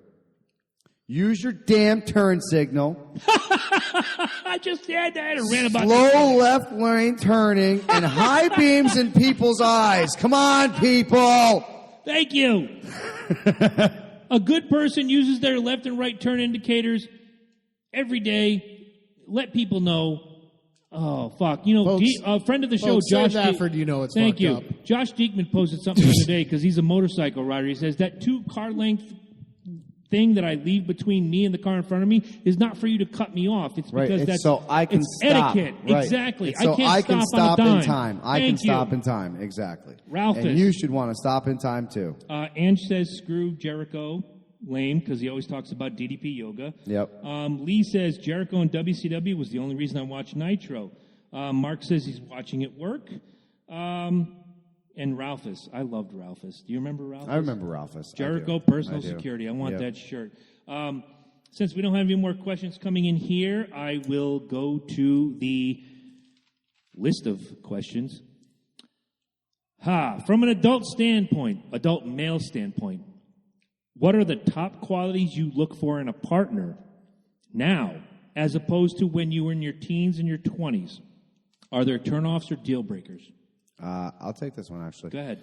All right, so starting off in my 20s, obviously, body was a very important thing to me. I was very much into my body at that time, so I felt the same way. I was not into your body because I didn't know you. I know that, but I was. So if you didn't want to spend any time on your body, I wasn't going to spend any time with your body either. Smile. If you did not smile back then, I wanted nothing to do with you, because if you couldn't fucking laugh, if I couldn't get some kind of cheap snicker out of you, whatever it may be, if I just didn't sense any humor coming from you, that was done. Nowadays, since pretty much just got out of that whole scenario and into another longer term scenario, I would have to say the body is not so much the look as it was at one point, because I'm a different point in our lives. I know where we are standing. The smile has still got to be there. The sense of humor has still got to be there. But now it's more of a soul. Now you're looking more into the eyes.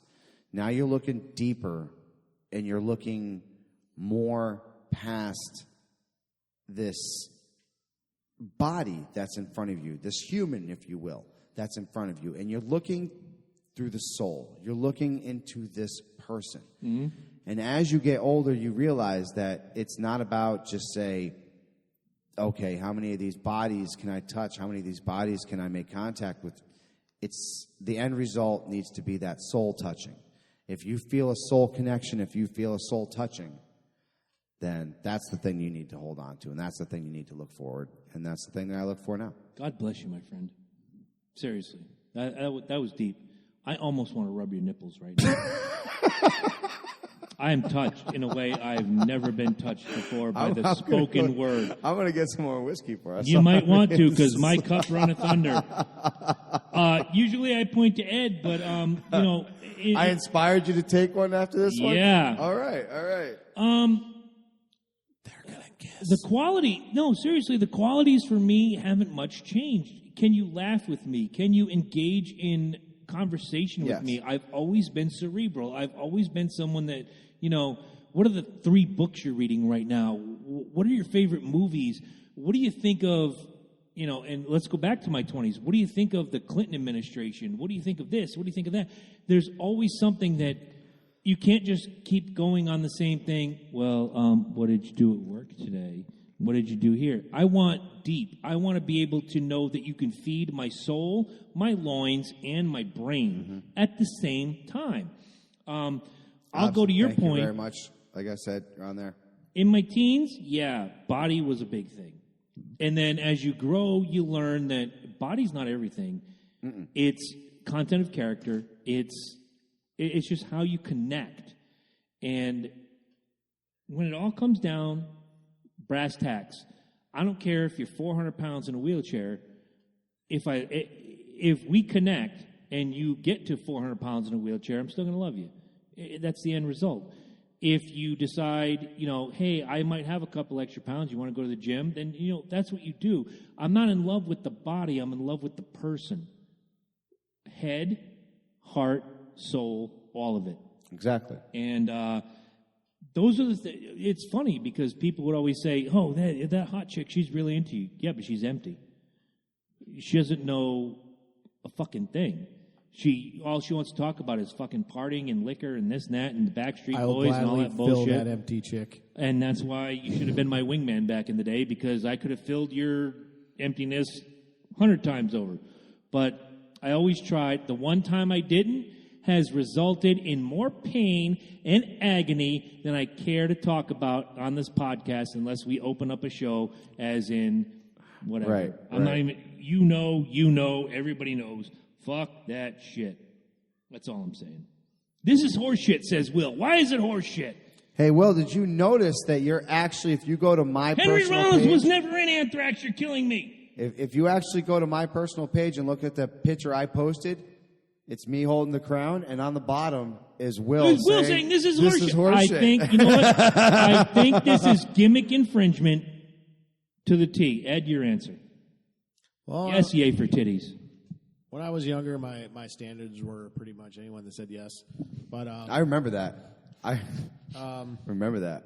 You cannot do that. He ain't lying. You cannot. He ain't lying. I seen it. You can't do that when the beer is at my face. You can't, because I almost spewed. This is not Mad Libs. Closer to my 20s, I was kind of picky. He ain't lying. I seen him.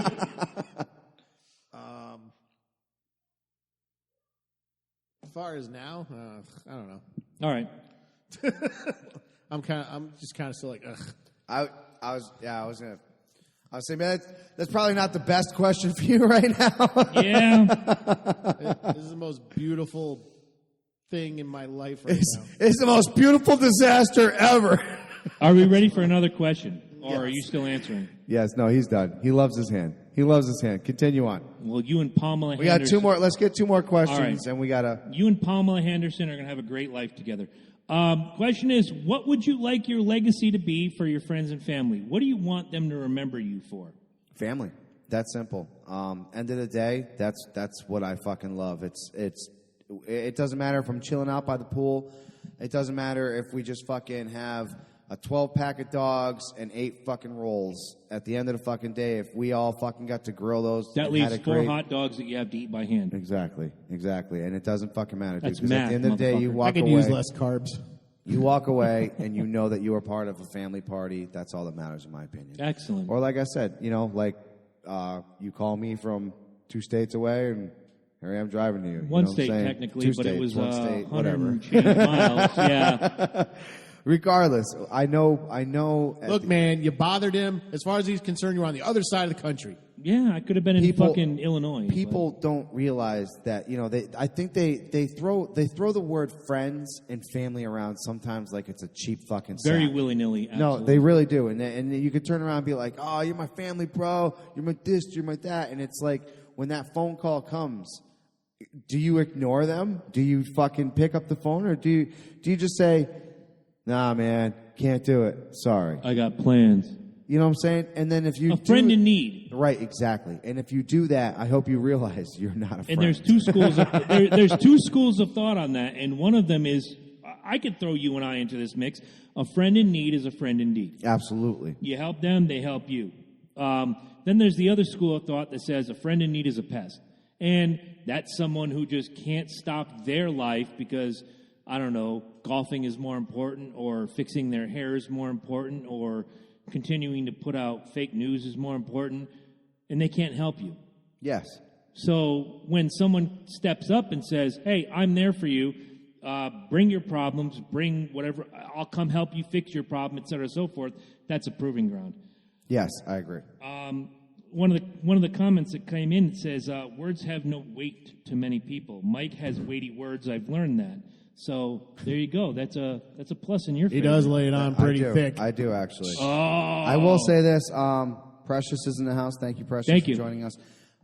We're up to 325 visitors on Twitter today. Nice. So that's Thank you, pretty all of nice. you. Thank you guys for joining us. I appreciate it. Everybody that chimed in or even just popped in and said hi. No one's going to ask me about my legacy?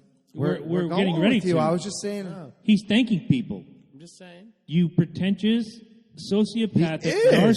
narcissistic, megalomaniacal prick. Hey, go ahead, Lex. It's your turn.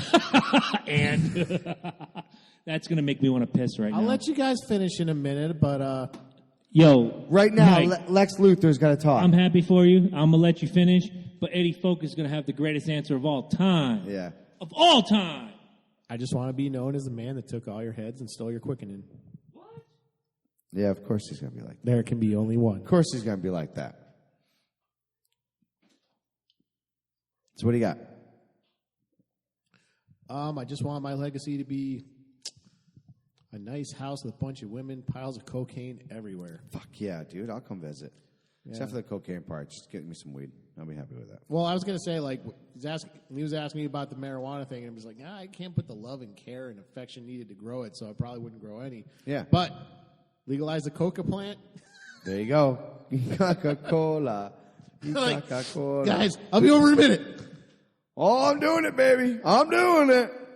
Nah, my legacy, God, just kind of want to have a really great body of work.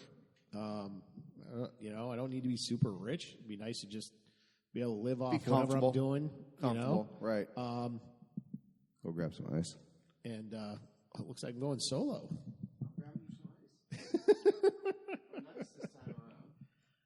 Oh, man. Tell you what. Quick break. I think my greatest achievement has been starting Wayne Enterprises and passing it off to my son, Bruce, and then to my grandson, Damien, all of whom have worn this mask or other masks and masks in general. And what I hate about this mask is that I can't see where my beer is going, unlike my talkable mask that I have back at Wayne Manor before Bruce burned it to the ground. That pretentious prick. And that's my legacy. I've left you Batman. I gotta take this sumbitch off. This is killing me right now. Welcome back. Here I am. Welcome back. Yeah, and hello, Frank. Welcome. Hey, Frank. Hey, Frank. While we got you on the live feed, you have a prize sitting at my house that's been waiting for you because you donated to our autism challenge. Tell me how you're going to come get your prize. Anyway, what do I want my legacy to be to my family and friends? I lived life my way. I helped people when they needed help.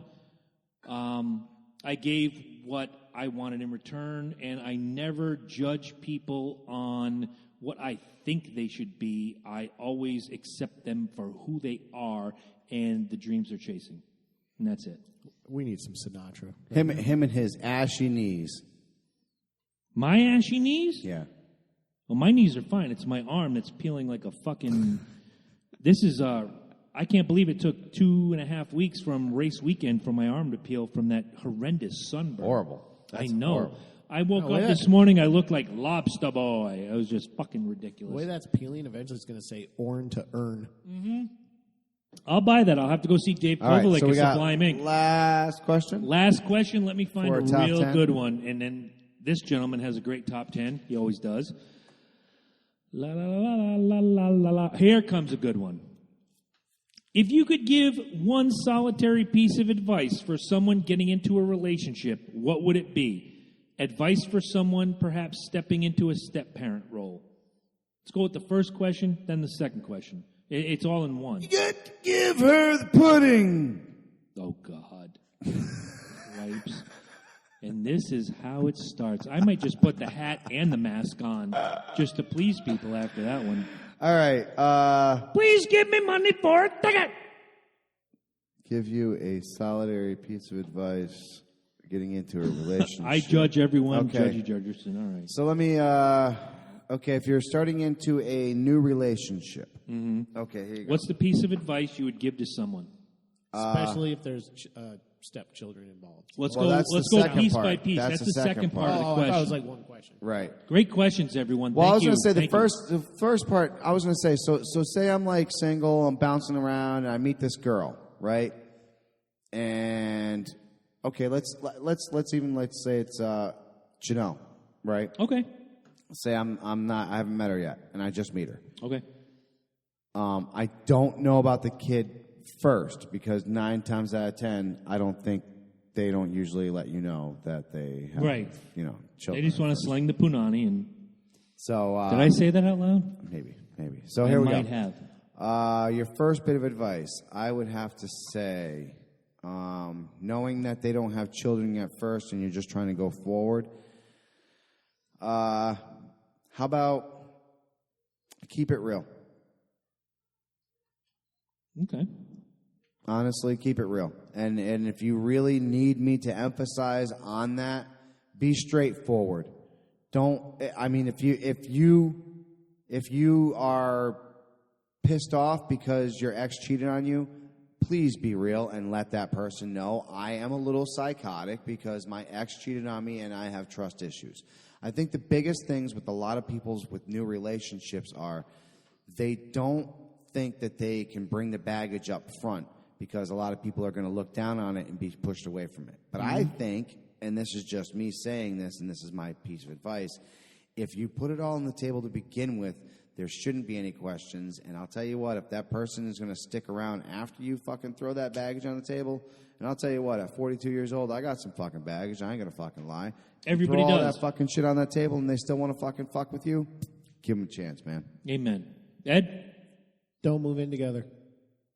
Wow. Why would you say that, sir? Thanks. 'Cause That was 20 years late. Because especially if there's a child involved, that's going to affect you either positively or negatively. Both. And Both. I think you should really, it would be better if you took the time, for lack of a better term, on a part-time basis before you decide to make a jump like that. He does have a really strong point, though, because once you move in, it does. There is no you more. You learn people. Well, it's not only that. There is no more personal time. Realize that right now. There is no more personal time. Exactly. Like before, when you guys weren't together and you lived in separate houses, there was good night, and that was it. Then it was everything is off to the rest of the world, and it's only you, and you can fucking scratch your nuts and fucking swing your balls and fucking fart your brains out and let your dog fucking eat the peanut butter off your balls all the fuck you want. Okay, things happen differently here than a lot of other I guess places. so. I'm sorry. Okay. And that's cool. No, I got lucky this time.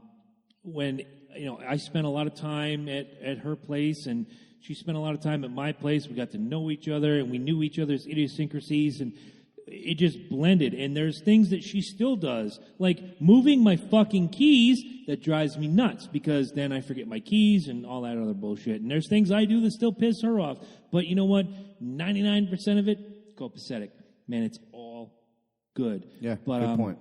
What advice would I give? Wow. Make sure you connect on something more than a physical level. If you can't talk to this person... Or at least have a physical level. Yeah, right? Like, don't try to move forward if you can't have sex. If you're on your first date and you're driving down the road and you say, so what's the last CD you bought? Oh, I just bought the brand new Nickelback. Get the fuck out of my car. Fuck you. No Nickelback, ever. What book are you reading? Oh, I just bought like the 5th book in the Harry Potter. That's a children's book. Get the fuck out. There's nothing wrong with Harry Potter. I know. it's an example from my own self. You probably just triggered half of America right I know, now. right? Degenerate. Fuck it. I don't give a fuck. Make sure you can connect. How dare you make fun of literature like There that? are fantastic... Good book is a good book. I'm just gonna pass that point right now. I can't believe you. I'm triggered now. This is bullshit. You've added a brick to the wall. Make sure you can connect. Make sure you can have a discussion about politics or sports. And make sure you can have sex. Yes, you have to have. Seriously. You have to have some sex. Seriously. Like, I'm so Some sick and sex. tired. I know, I'm sick and tired of people saying, like, oh, we based our relationship off of understanding. Horseshit. When do you have sex? Never. Like once a month. He's fucking somebody else, right? Look, I may be old. My libido may be going down. I freely admit a lot no of man those. goes fucking a whole month without getting his fucking dick either sucked Bingo. or plucked. I do. Jenny chimes in with get to know each other without prejudice from previous life. Remember to build. It's not instant. Great fucking point, by the way. That's me. If you're going into a situation with children, now that to me is a little different. All right, now you have to be... Keep fighting. Go. I was going to say, go around the same rotation. Here we go. First of all, you need to be very careful when fucking with children. There's going to be a point in your relationship where you might not be there anymore. And as soon as that point gets there, you are no Welcome, longer Blake. Thank you. a part of that child's life. That being said, when you come into a child's life in the aspect of, say, a step whatever, and if it's a step parent, that means you're married. So let's get that out there. You know what I'm saying? Like that's a different level than, say, being a boyfriend. I'm so glad you're saying this, because if I said it would come off as angry, pretentious, and It's true. It's absolutely true. If you're a tell that to the fucking trolls. If you're a step parent, it means you're fucking married. That's what step means. There is actually legality to it. There's a fucking ring on your finger, you fucking pretentious trolls. It's very simple, okay? If you are dating a man or a woman and they have children, you are not the step parent. I don't care what little title you throw on there. You are not the step parent. realize that being the step parent is not only a huge responsibility, you don't just get to dip out of this kid's life anytime you decide that you want to. As far as being a boyfriend of that girlfriend or girlfriend of that boyfriend with child, yes, you can step out of that child's life like that. However, keep in mind that you are fucking with a little child's fucking brain. So when you do introduce yourself to that child, make sure you're fucking doing it for the right fucking reasons. If you're doing it to fucking bang the mom or the dad only, do not meet the children. Only fuck with the mom or the dad and be truthful to them and say, I want nothing to do with your kids. They're still going to fuck you. They're still going to fuck you. They're looking for dick and they're looking for pussy. I'm not going to fucking lie to you right now. If you are where they are right now, they still want to fuck you. All right? Be honest. Do not fuck with a child's life. So I'll just leave this with you then? Wait. Comment comes in. My ex legally adopted my sons. We got divorced years later. He divorced the kids too, basically. Fuck that douchebag. I added fuck that douchebag. That's fucked up. He's still legally obligated to take He is. Very Yeah, much but legally they're in obligated. their 20s. I know the. But kids like, what did I just Yeah, say? but still, fuck him. What did I just say? But no, you know what? Fuck it. Let me emphasize that again. Let me Tell flip the fucking mom, I'm only interested in fucking you. I don't want anything to do You know with your what? fucking Let's child. flip the switch. I've avoided this for too fucking long. I dated a girl for 3 years, and for 3 years she was a big part of my daughter's life, and then it ended. And she still tries to sneak her way in, and I opened the floodgates like a fucking moron, thinking that things could change. I've said it to you. I've said it to my girlfriend. I've said it to everybody. I thought things could change. Sadly, nothing fucking changed. Still the same manipulative, megalomaniacal, narcissistic, sociopathic, can I say the Diekman word? Bish. Cunt that she's always been. And you know what happened? When shit went south, she told everybody and their brothers, bullshit, bullshit, bullshit, bullshit, bullshit. And when my ex-wife called me one day and said, hey, I heard this, that, and the third, I was like, yeah, you got half the fucking story. Here's the rest of it. She goes, you know what, Chris? I buy your story. This is horse shit, and this is not going to happen anymore, and I'm completely on your fucking side. Fuck you for bringing out the venom, but I love it. Thank you. Yeah, no connect. venom. That was very truthful. And if you have, I'm being very honest. Like, don't fuck with a child. That's I am one of look.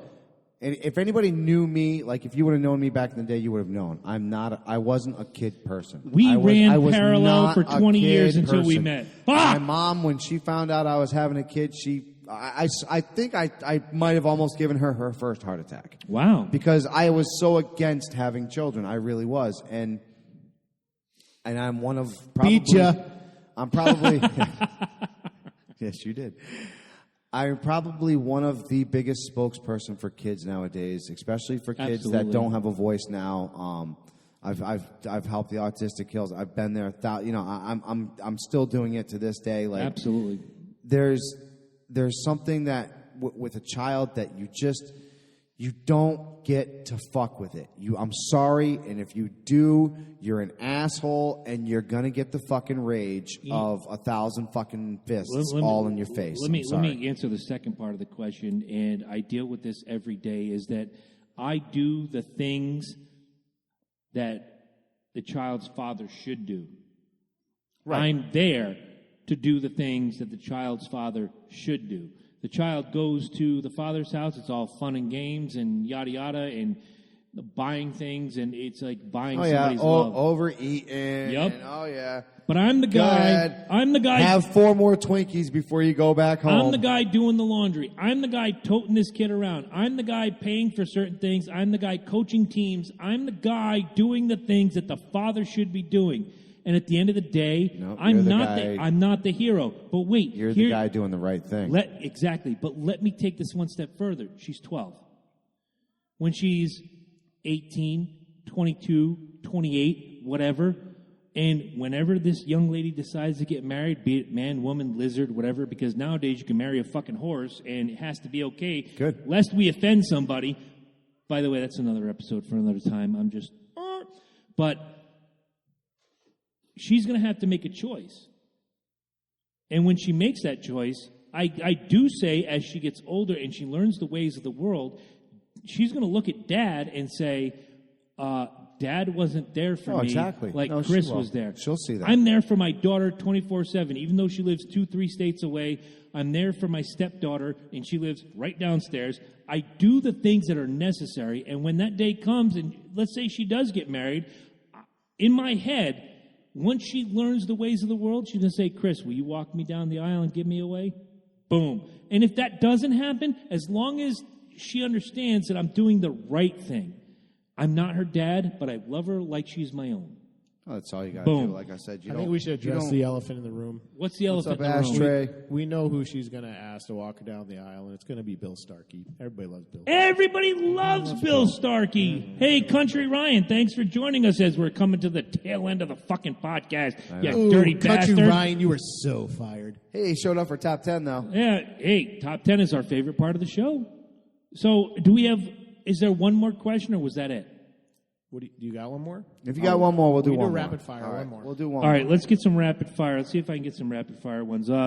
What's been your biggest obstacle as a parent or a step parent? Well, see, I'm not a step parent. Kind of, just like me, kind of. Right. But like I said, I really simplified it for you. In my opinion, I'm sorry, you're not a step parent until you're married. Like, you really, like, yes. Let's call it co-parent. Right, you can co-parent. I'll buy that. I will buy that. I'll buy that. In my opinion, though, step parent comes with being married again. Like, there is a certain, and it's almost like a respect thing. You know what I'm saying? Even the child has to respect that. Yes. If you turn around, you know what I'm saying? If you are married, even the child has to respect that. If you are just the boyfriend / girlfriend of this person, if you're the dick of the week, there's no respect. Right, the child. Well, see, now you're talking in the points like you're the dick of the week and you're more than a week. You know what I'm saying? So I'll buy the co-parent. I'll buy the co-parent title. Step parent, we're going to go with married. We're going to go with married. I'll buy it. All right. So in us, let me go with co-parenting. Mm-hmm. What's been your biggest obstacle as a co-parent? It's dealing with the other half that isn't here and not knowing what he's doing and not having a say because he is still very much involved, and because he doesn't like me involved, he's like, keep him out of it. You know what I'm saying? No, I hear you. But that having to deal with that other aspect and the guy just being like, it's my kid, that's probably one of the hardest things. It sucks contributing a lot, but no matter what, he's got more claim. Thank you. Exactly. Yeah. Claim and contribution are two different things. It is, but you got to understand. But horrible car wreck happens. Something happens to Janelle. He doesn't go to Mike. No, exactly. That's true. Exactly. And I get that. Regardless of whatever you might have put into the child. Exactly. That's end of the day. sucks. Right, exactly. And that's exactly what I'm getting at. Even worse, you will probably be the one that has to turn him over to him. Right. We have a little joke in our house where I call Madison the not daughter, and she calls me the not father, and just kind of then hit you with a pot. No, not yet. But she wrote. Any of you out there get that? Chime in.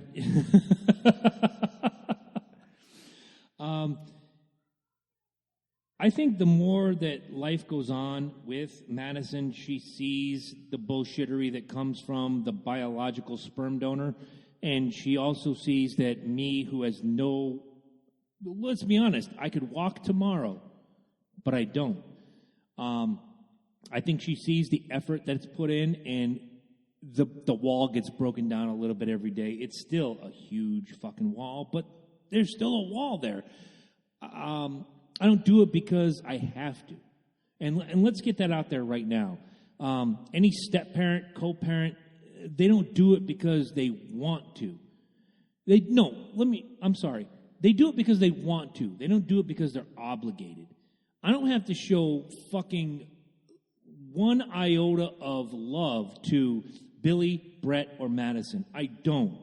But last night I sat around a fire with Brett and Angela, and we drank beer, and he's a 22-year-old guy, and he's getting on in life. He's trying to get his shit together, and we had really great conversation, and we talked about music, and we talked about jobs, and we talked about this. I don't have to connect with this kid. I do it because I want to, not because I have to. I could keep him at arm's length if I wanted to and say, you're my girlfriend's kid. Horseshit. This is a kid that deserves somebody in his life, and knowing where he came from, and that's the key, knowing where he came from and how he came up. This is a kid that deserves a positive male role model. I'll throw my brother into the mix. Married a woman with 2 teenage girls, and he is a fantastic stepfather to those girls. And I applaud him every day. We may not see eye to eye on a lot of things, but I'll tell you this, that guy, much like you, much like me, much like you, step up and do a job. I've said the biggest thing in the world, man. I love the T-shirt, and it's from my fucking and favorite Billy movie. was there too. Thank you, From Andy. my favorite fucking movie this year, Guardians of the Galaxy 2. When he You know turned that's around, fake, right? Yes, I do. Okay.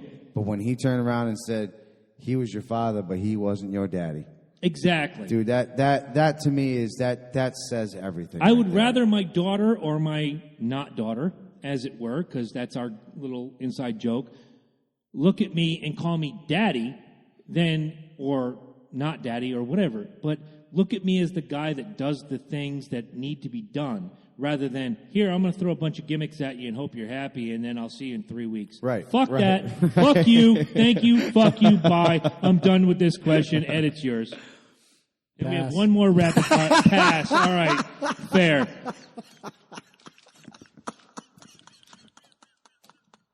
What movie have you yet to see, Angela? Real quick, because we're going to go into our last rapid fire question. The new fucking new fucking King Arthur movie. I've been trying to load it up on fucking that thing I can't talk about for like the last 2 weeks, and I can't get a good copy yet. That thing you can't talk about. That is classic. Thank you. You're welcome. That's badass. All right, last question before we go into top 10. If you could choose any career you want right now, what would it be? Mike, you start. I'll go last. Ed, you can be the Oreo cream. I want to do this. I want to get paid fucking Kevin Durant money to do this. Wow. Yeah, no, I think I'm doing it. It's a slow process. I'm there. Writing or podcasting? Both media creation, content creation. That was my answer too. It's funny enough that I would love to do this 5 days a week, have 4 or 5 hours of content, and I do it every day. I don't give a fuck. 4 or 5 hour a day. Fuck yeah. Right? It'd be nice if my day job was more in line with it. Like I wouldn't mind working at like a fucking radio station maybe or something. But terrestrial radio's dead, dude. Those jobs. Stop. Well, those jobs are hard to come by. So but I'll tell you what, because we all a sound engineer studio. I'd like some that. whiskey. I'll tell you what, man. Because we all had the same. Bad. Yeah, it's really good. I'm gonna turn you guys all into me by the end of this. Whenever we die, You'll never ever be able to replace my love of vodka. That's fine. And right. you know what? In honor of the top 10, I'm going to put the hat back on. Did you get any new Did I get Patreon any new donors? Did we get any new Patreon donors? I don't know. Nobody sent me a screenshot. Did you see a screen? No, so But, the hat stays off. Okay, the hat stays off. Listen, guys. He's always trying to give shit away. That's what I said. It stays off, motherfucker. If you want the show to thrive, continue, etc., it's always going to continue. But if you want it to thrive, you want new equipment, you want new lighting, www.patreon.com/Loki and Jabroni. Throw weekly, monthly, whatever. Throw a donation out. We use it for the show. The beer budget comes out of our own pocket, but everything we put into the show, money-wise, Although I will say, Patreon. the beer budget as of the last 2 weeks has come out of his pocket. Or Andrew's, as it were. I still have Budweiser in there from the Yes, last you one do. you brought me over. And you know why? And then Because this I one love was you. shared. And this that's was Angela, shared. Yeah, I was right gonna there. say, this was shared between all of us, so that was Wait. fantastic. And just put this comment out. I want you to do this. Go ahead, bottom. double cheese, double onions, motherfucker. Double donations, goddamn. Damn. What the fuck? Everything's stupid. And now, Same 4 patrons. Fuck the hat. That's what I said. by the way, we're trying to get Jim Cornette on the show so he could do the double cheese gimmick. I know that's a Bruce Pritchard thing. We had him on episode 100. Look it up in the archives. I'm all about the archives right now. Ed is doing a fantastic They job sound really good. getting the archives. If you guys have listened to the ones from before, go back and re-listen to them. Like, he really does a really good job fucking cleaning I just them up. listened, Seriously. yesterday I listened to You World Order, episode 66. I love that one, dude. That was That's the best, still, bro. I still love Let's that. forget the fact that we brought a pretentious millennial jackass on the show for 30 minutes and fuck him and fuck everything about him. But that was great. That was a great fucking show. It was. It really was. I loved it. Let's give some love out real quick before he gets into the top 10. Sinners Inc. At the top of the show, you hear the music. That's Sinners Inc. Go find them on Facebook. See where they're playing in the southeastern Connecticut and Rhode Island area. Yes. And enjoy them and tell them we sent you.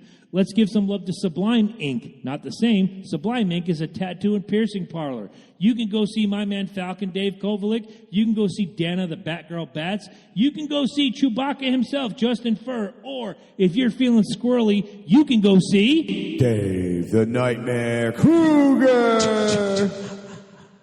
And tell them we sent you, and Dave Kovalik will rub your butt for free. Go to LokiandJabroni.com, visit some of our affiliate links, WWEshop.com, King Cooler, Zounds, Amazon, iHome, SwiftTech. It's all out there for you, and it helps us when you shop with them. Ooh, I haven't gotten up there. I know I got to. If you like fantasy football, I got something really good that you can take advantage of. If Yes. I got to get And that that's up coming there. around, yes, because Yes, I fantasy haven't gotten the football company up is yet. coming around. I'm It's thinking gonna we be should start a huge. Loki and Jabroni show fantasy football league, winner take all. We'll have some sort of gimmick for That'll them be at like the end. first fantasy football I've ever been a part of. I'll do it. I've been out of the fantasy football leagues for about 5 years. It just took up too much time. I was Yeah, so it really obsessed does. with it.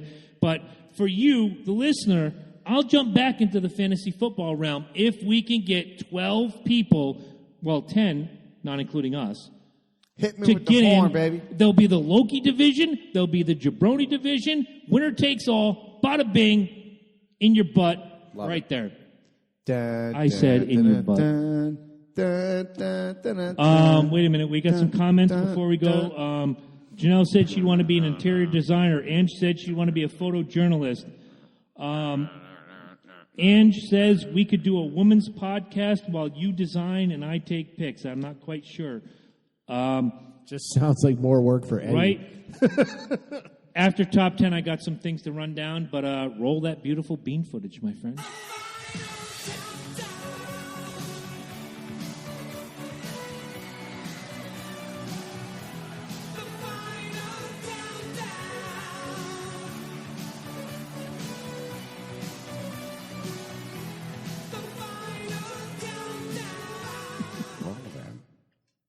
Okay, so before we go into top 10, Ange says fantasy football is fake.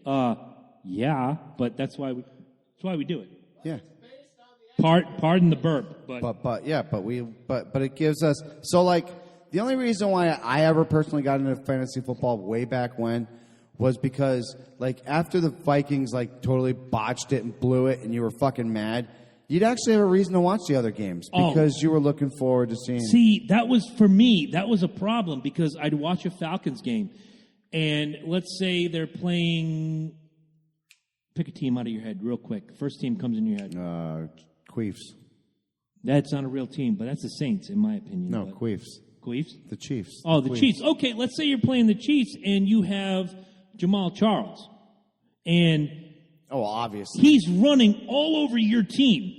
And you're losing 36-14. And you're like, fuck! But I'm getting mad points out of Jamal Charles. It ruined my love. For the And game. I had to get out. I had to get out. I ran a really successful league for a lot of years. And people loved it. So, Zach, Jeff, anybody, spread the word. The Loki and Jabroni fantasy football team is coming to a theater near you, and It's gonna be we're going to awesome. own shit. And again, there's going to be a Loki division which Loki will be in. I will manipulate the Yahoo thing to make sure Loki's in the Loki division, and I will be in the Jabroni division, and we will decide, we will see by the stats who is the best division, and then when it comes down to the Fantasy Football Championship, which division takes the whole fucking That works thing. for me. But without further ado, I point your attention to this man in this week's top 10. Okay, so here we go. So I wanted to help a lot of people out. I know you guys had a lot of questions and stuff, so I know it's hard letting people go. Yes, it is. And a lot of people ask, how can you do it, Loki? How do you just cut people out of your lives like that, like with no drop of a hat? I've asked that question myself a couple times. And you're probably not going to be able to, because a lot of people are programmed in different ways. However, I made it very simple for you in this list. Did you just smack the table? If did. Ed were here, he would yell at you. I know he would. This is my top 10 ways to let a friend know that you don't like them anymore. Mm-hmm. Very simple. Number 10, give them a Pokemon video. And every time they sneeze, say, Pikachu. Interesting. Yeah, because I like it. they'll be all over that I one. like it. Number 9, lock their ass in a shed. Ooh, there's more than one I'd like to do. Pretty simple, right? Right? Is that not simple? Double cheese, double mayo, double chainsaw, motherfucker. Number 8, write a really vicious poem about them online and then tag their parents in it. Ooh. See, I do that, but You don't tag them. See, you don't tag them. No. You tag the parents. See? I got it. See? I do that, but I block the parents. Let them know that Weed Day is 4/21, so they miss all the fun. That's number 7. You Nice. like that, baby. Number 6, simple. Just say I don't like you. Ooh, Just be like, I don't like you, dude. fuck that. I don't like you. Uh-huh. Number 5, give them a Kanye West CD for a present. Best way. Wait a minute. You gave me a Kanye West CD on my last birthday. No, I didn't. Okay, I made that shit up. Nice try. You see how I did that? I'm trying to make things interesting. Number 4, get a full burp in their face and don't say sorry. Absolutely not. Not a Fuck fucking them. word. Fuck them. Number 3, invite them to lunch at Taco Bell and just don't show up. Because you know that's harsh right there. Even if you invite them to Taco Bell, that's harsh. Number 1. No, it's not. It's Taco Bell, man. Come Taco on. Bell is like the You're IHOP breaking of out. Mexican food. You're breaking out $10 for you and your boy to eat, man. All right. That's you know what I'm saying. All right. Come on. No, you got me. Number 2, have them babysit your pet monkey before you potty train it, because you know monkeys like to throw poo. Could you just see that? Alrighty Could then. you just see that? Fantastic. Awesome. And here's my awesome favorite. Number 1, mail them a brief letter with a pizza that says, sorry, wrong person. Oh! Pizza's a really good gimmick lately. You know, I like pizzas. I know a lot of people like like pizzas. You know, pizza. I've never in my life gotten a surprise pizza at my door. Never a surprise pizza. Have you gotten a surprise pizza at your door?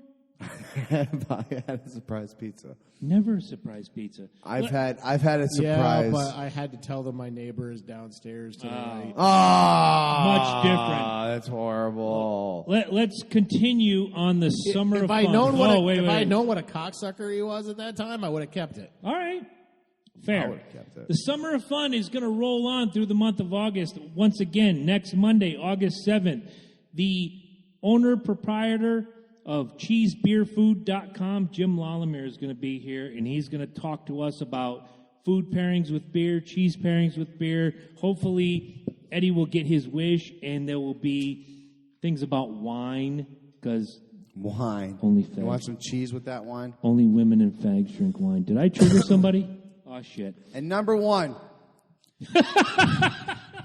You were slapped on the pee-pee after you were warned to stay the fuck out of my business like the little fuckboy you are. And number 1, personal accountability for your deeds, words, and actions. Are we just rehashing the last couple weeks? That was fucking phenomenal. The Summer of Fun starts on and August fuck you, 7th. Italians like wine. Maybe they do. Deal with it. I'm Deal with partially it. Italian. Deal with it. I don't like wine at all. So that's Then you're partially gay. you're painting with a broad brush. Anyway, Bob Ross brush, motherfucker. the summer of fun begins on August 7th. CheeseBeerFood.com. Jim Lollimer will be here talking about beer, cheese, and food, obviously. August 14th will be Blair Tugman talking about his upcoming fight live on the Bellator Spike TV. He's finally going to be live on the fucking television. I know, right? I'm so excited for him. Blair is the shit. What other show can you tune into where you can have cheese and beer tasting one episode and kicking ass? The next The episode. next. The Loki and Jabroni show, motherfucker. Double violence, double cheese, motherfucker. August 20th. We are going to have double cheese. Yes, we are. August 20th, the SummerSlam pay-per-view party at the Deck, 359 Boston Post Road in I'm Westport, going to eat so Connecticut. many wings. We're going to... I'm going to eat so many wings. All of the wings. All of the wings. Of the All wings. Of the There's wings. going to be raffles. There's going to be SummerSlam trivia contest. There's going to be gimmicks galore. The bucket of gimmicks will be at the Deck. I hope there'll be $30 margaritas because we got a tradition right now. Yeah, oh, we yeah, do. actually we do. Fuck the yeah, last we time do. we did something live with the Fuck yes, we WWE do. thing, We went broke. these guys bought $30 margaritas. That show was a net loss. I stuck with it. It was. That came out of my personal bank account.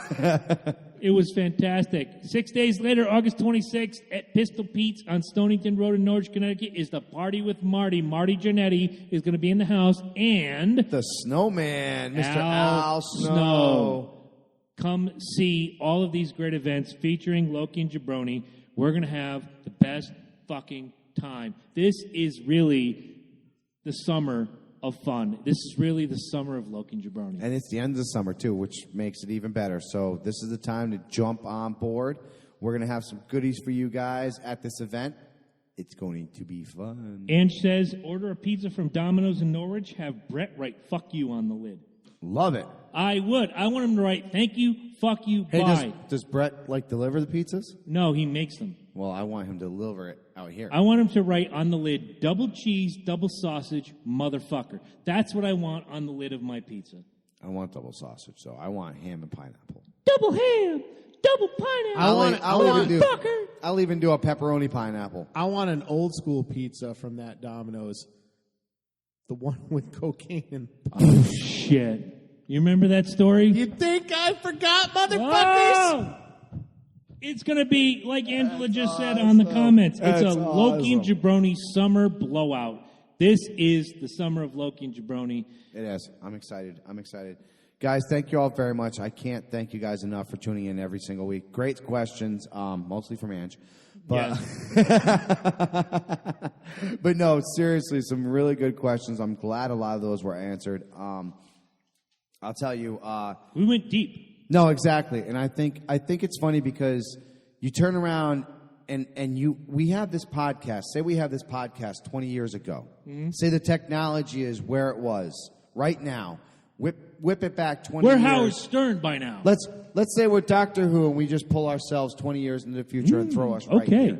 You take those exact same questions, and I guarantee you not a single one of those fucking answers is not going to have a fucking stupid, silly answer to it. You know what I'm saying? I'll buy Especially when it comes to fucking stepkids. We're going to be like, fuck that bitch. Fuck that kid. You should have kept your legs shut, whore. Yeah, fucking slut. Wow. Interesting. Yeah, I would have said that. Eddie just triggered everybody. Pretty sure. No, I was dickhead I was going to say neocon back then, I'm pretty dude. fucking sure the same page with me, man. Seriously, I was a douchebag neocon back then. I thought marijuana should be punishable by death. And what's the difference now? Everybody should smoke it. I don't care if you All right, I'll smoke buy it. marijuana. No, I'm just fucking with you. It's great. It's All right, great. guys, for the Patreon donors, please stick around. We will be right back at you with some bonus questions and content. And for those of that are not Patreon donors, just one simple click of a button can make you join right now. That goes into a nice long list of giveties and goodies that we are going to put right into the show. Not to mention the fun things that we will be sending out to you momentarily as soon as I get off my lazy ass and stop making fucking things for other people. Right. And start focusing on my fucking show.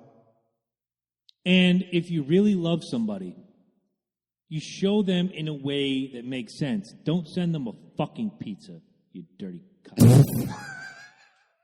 I had to throw that out there, and I don't care who I piss off. Fuck you, fuck them, fuck pizza, fuck Domino's, fuck it all. You see what I did to him? I don't know if it was Domino's. Deliver this far. I don't know. Domino's doesn't deliver this far. No, it doesn't. Who delivers in this area? Real quick, we're in Oakdale, Connecticut, recording here in the Valhalla studio. Who delivers? So Papa's Pizza. Okay. Which is like Maricala, whatever it is now. Whatever. You're giving Does like, Friendly Pizza deliver? You're giving like free advertising for people that don't give us. No, what I we're don't doing think is we're pointing Maricala is the name of their fucking business. We're pointing out the bullshittery. Who delivers? I think that's in this it. area? I think that's it. Does Dude. Friendly Pizza deliver? Who's Friendly? It's up by the Four Corners by Fennel's Auto. There's a little pizza joint right there. They do great pizza. I don't Friendly think they pizza. deliver this Okay. far. Does no, because I was going to say the only place I've ever gotten fucking delivery from is that Papa's or Pa's. Well, Pizza. fuck you, Papa's Pizza. I'm never going to order It's not Pa's from you. Pizza no more. It's Merker, Fucker, Durker. Where's your burka? I don't give a fuck. Mecca Lecca High, Mecca High Yo. Mecca Lecca High, Mecca Eddie Ho. All right, guys, Mecca Chinese all over the fucking shit, and we will see you on Patreon.